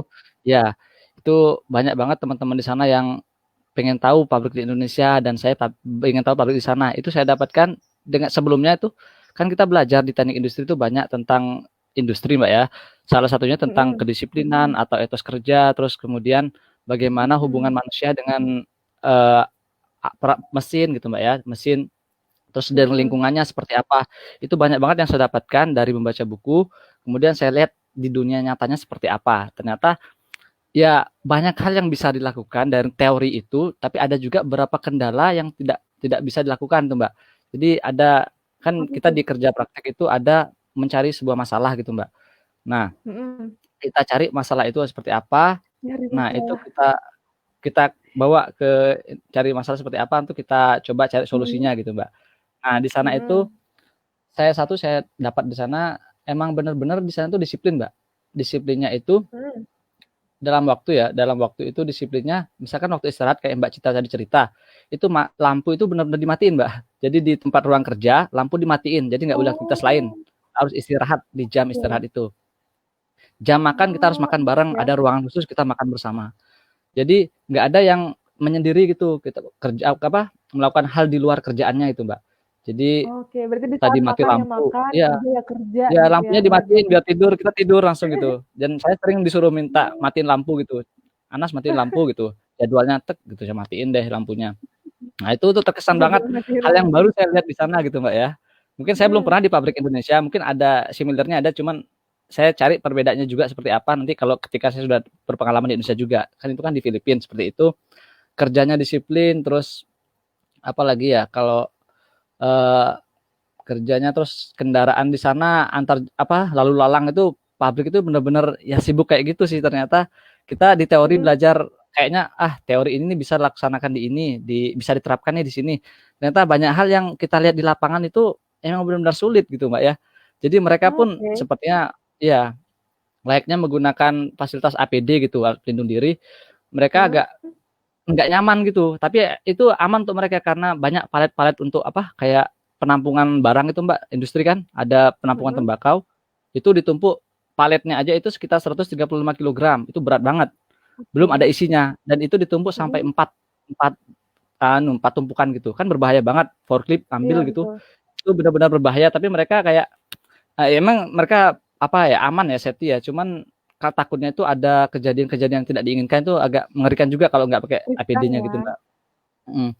Oh ya itu dah. Kesannya itu ya benar-benar ya kita dapatlah ilmu sedikit dari penerapan teori ke praktek itu seperti apa, itu yang kita dapatkan. Terus teman-temannya baik, semua sangat, orang Filipina tuh benar-benar asik banget Mbak. Kadang ya kita ditraktir di apa itu sering banget, saya dibeliin baju, dibeliin apa itu banyak banget dari Enak ya ya manajernya enak banget, kita dikasih banyak cindera mata lah dari beliau.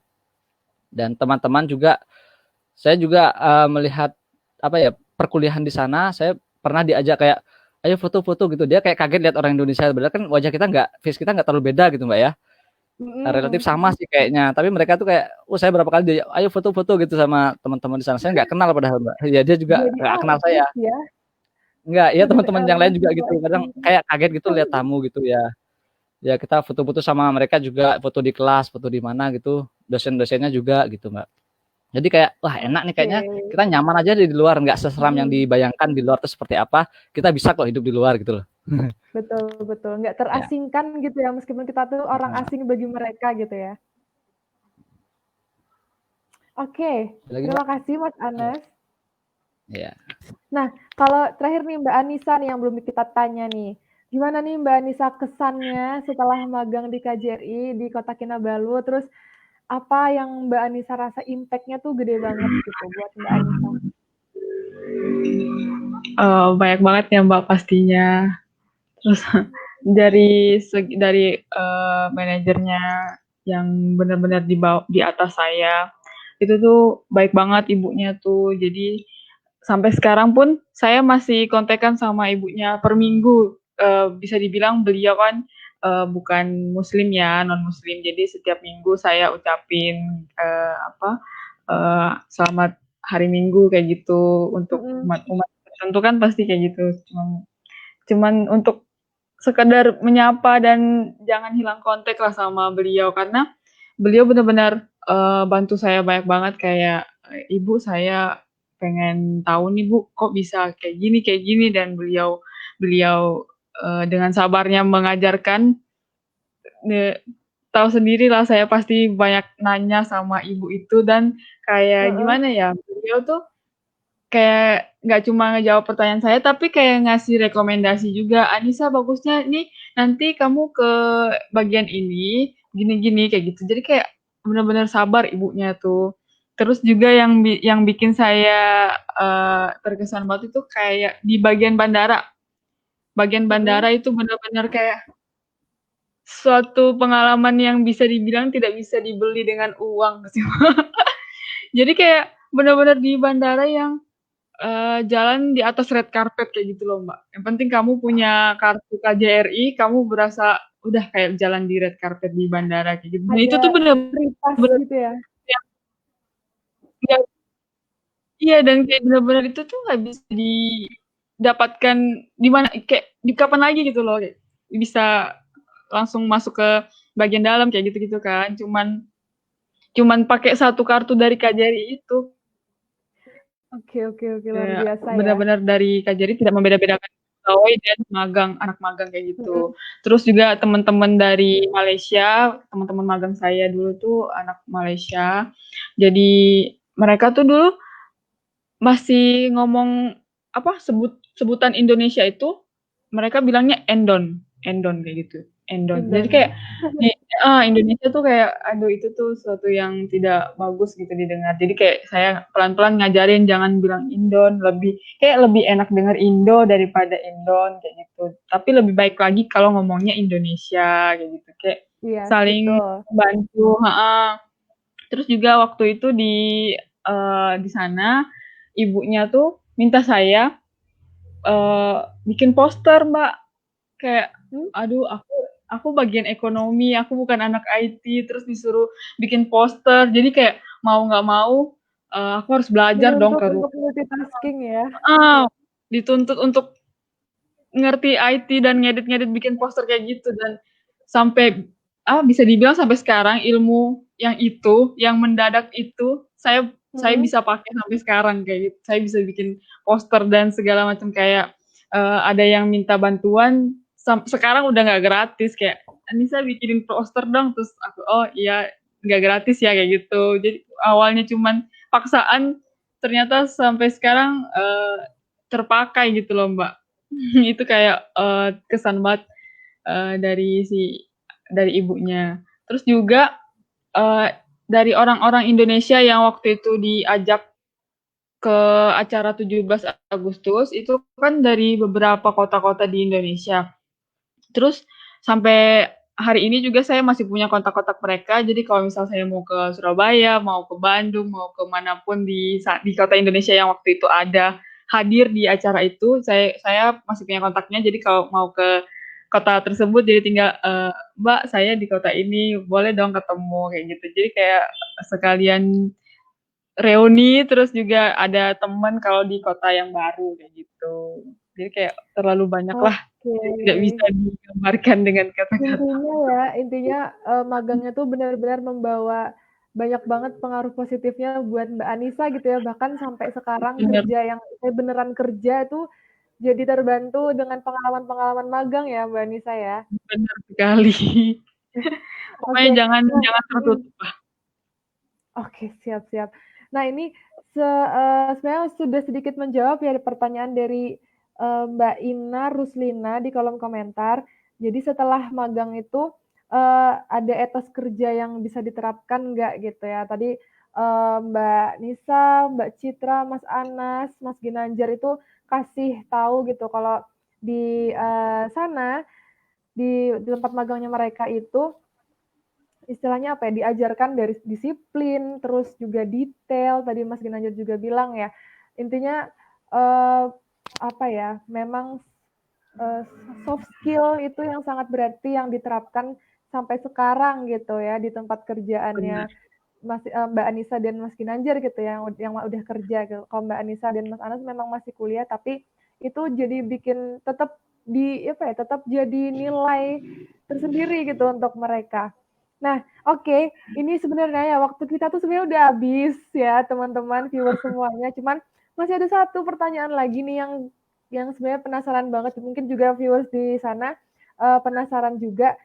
Tolong dijawab singkat aja tentang biaya nih. Kalau kita magang ya, itu biaya yang dibutuhkan besar nggak sih? Terus adakah support gitu kepada teman-teman semuanya dari siapapun, entah dari kampus, dari mana gitu, untuk masalah biaya ini gitu. Boleh Mas Ginanjar dulu, sedikit singkat aja Mas. Boleh, boleh.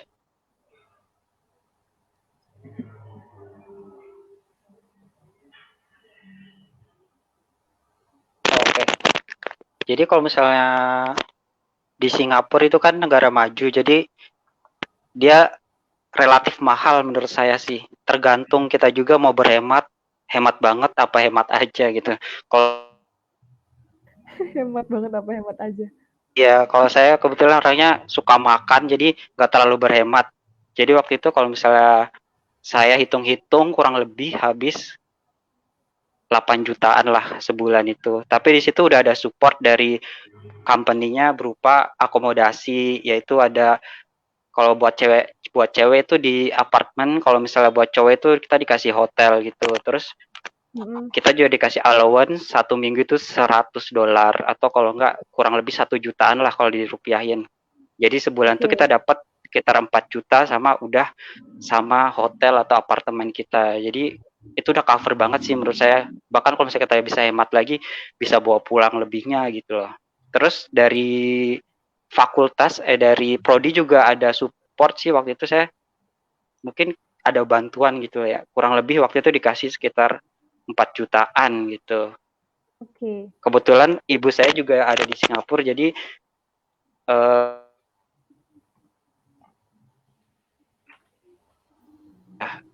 ya kalau misalnya itu mungkin 8 sampai 10 juta lah sebulan itu gitu.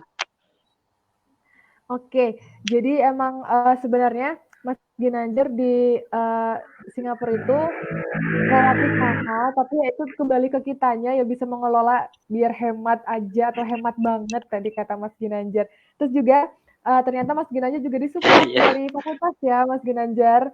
Jadi memang banyak Iya, support dari gitu prodinya. untuk yang magang, betul dari prodi support juga.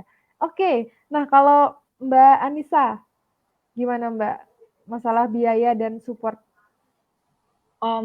Kalau saya di KJRI itu di Malaysia, maksudnya di Malaysia kalau untuk tempat tinggal pribadi itu bisa sekitar 1.000 ringgit untuk tempat tinggal 1 bulan ya.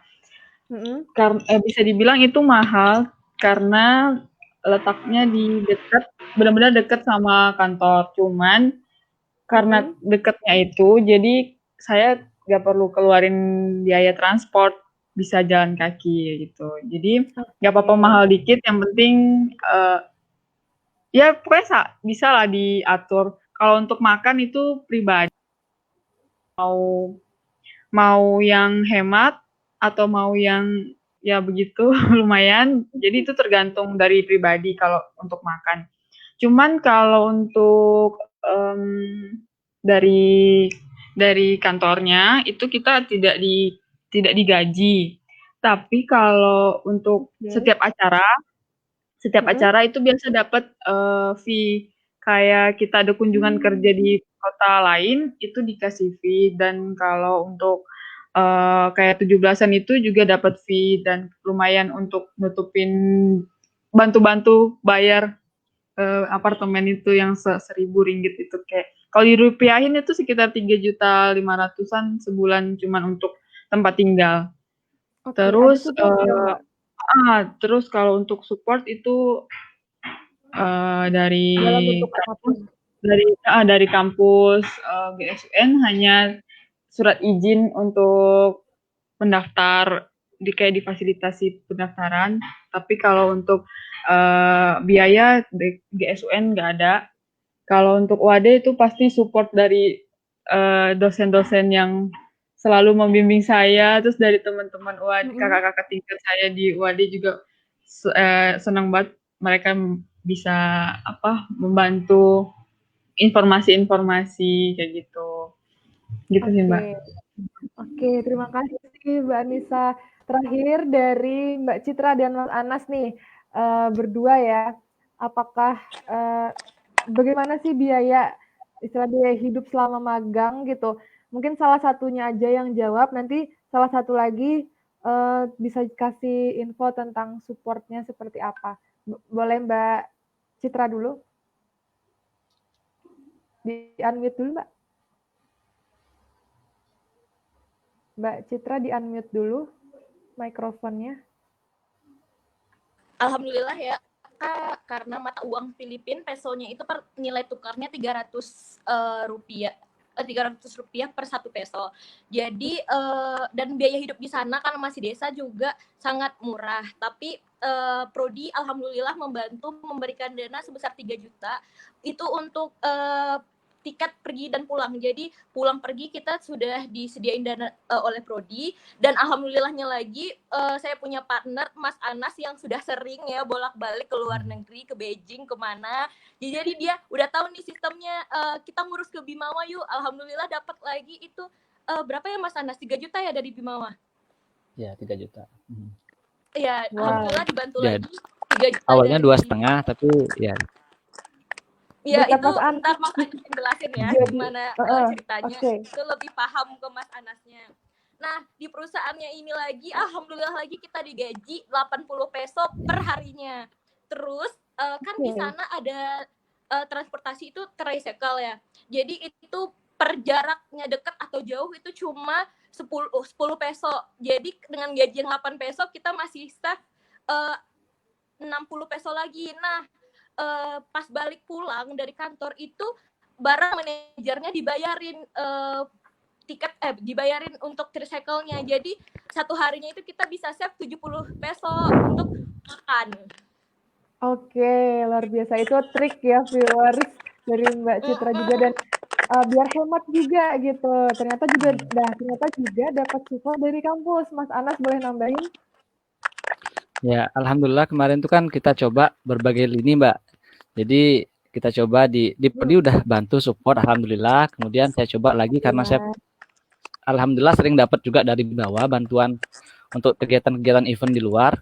Itu teman-teman nanti nih jangan khawatir, kita punya Bimawa, kita punya Prodi. Dua ini bisa membantu kita untuk ikut kegiatan-kegiatan yang berhubungan dengan internasional maupun di dalam negeri sendiri ya. Insya Allah disupport. Tapi prioritas ini perlu dicatat ya, prioritasnya itu untuk lomba.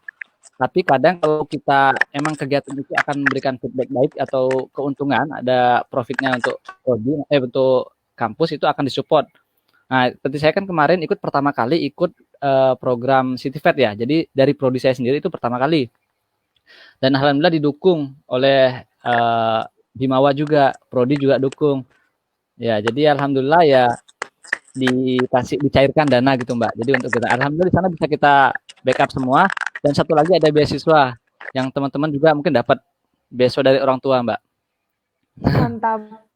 Nah itulah yang kita pakai untuk beli oleh-oleh ya di sana. Jadi alhamdulillah bekal orang tua kita minta berapa aja dikasih nggak apa-apa karena kita udah alhamdulillah terbackup untuk biaya di sana gitu.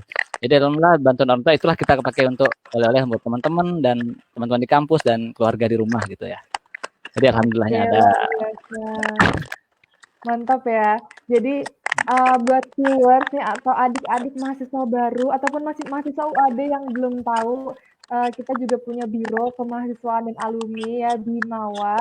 Itu adalah salah satu biro yang membantu mahasiswa mensupport lah intinya gitu ya, kalau ada mahasiswa kita yang ingin berkegiatan internasional ataupun di tingkat nasional gitu ya. Seperti contohnya Mbak Citra dan Mas Anas, meskipun kegiatannya berupa magang gitu ya, bukan prioritas yang kayak tadi Mas Anas bilang, tapi tetap disupport gitu karena Mas Anas dan Mbak Citra adalah mahasiswa UAD juga, jadi UAD juga pasti akan membantu gitu. Oke, nah saya masukkan dulu semua narasumbernya. Tandanya adalah sebenarnya talk show kita hari ini sudah berakhir karena waktu kita sangat terbatas gitu ya. Tapi jangan khawatir viewers, ada pertanyaan belum terjawab, bisa nanti mungkin narasumber kami akan jawab langsung gitu di kolom komentar ya. Silahkan tanya terus gitu ya kalau ada pertanyaan yang masih mengganjal gitu ya. Insya Allah akan dijawab langsung oleh OIA sendiri atau narasumbernya gitu. Nah, sekian talk show kita hari ini, luar biasa sekali ya, sangat panjang, 1 jam setengah lebih gitu ya. Tapi nggak apa-apa, seru banget. Masih banyak juga info yang perlu kita gali, tapi apalah daya ya, kita terbatas oleh durasi gitu. Jadi next time mungkin akan kita lanjutkan lagi.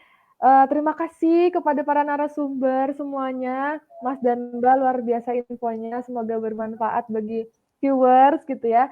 Terima kasih juga untuk viewers yang sudah bergabung dari awal sampai akhir. Terima kasih untuk yang sudah tanya-tanya.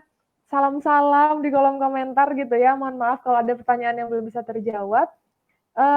Saya selaku pembawa acara minta maaf kalau ada salah-salah kata, dan ini ada koneksi-koneksi yang masih kurang baik ya, kita wajar lah ya gitu ya, karena kita online gitu ya, gak usah dianggap masalah gitu ya kalau delay dikit. Oke, terima kasih sekali lagi, mohon maaf apabila salah kata, sampai berjumpa lagi. Dan info juga untuk viewers yang membutuhkan sertifikat, silahkan kirim message ke Facebook OIA atau dengan cara menuliskan nama dan alamat email. Saya ulangi lagi, untuk viewers yang membutuhkan sertifikat, boleh kirimkan nama dan alamat emailnya ke Facebook message-nya OIA UAD. Insya Allah nanti akan kami kirimkan sertifikat digitalnya. Aduh, sampai belibet dia. Oke, itu saja. Terima kasih sekali lagi yang sudah bergabung. Kita bertemu lagi di kesempatan selanjutnya. Wassalamualaikum warahmatullahi wabarakatuh. Dadah.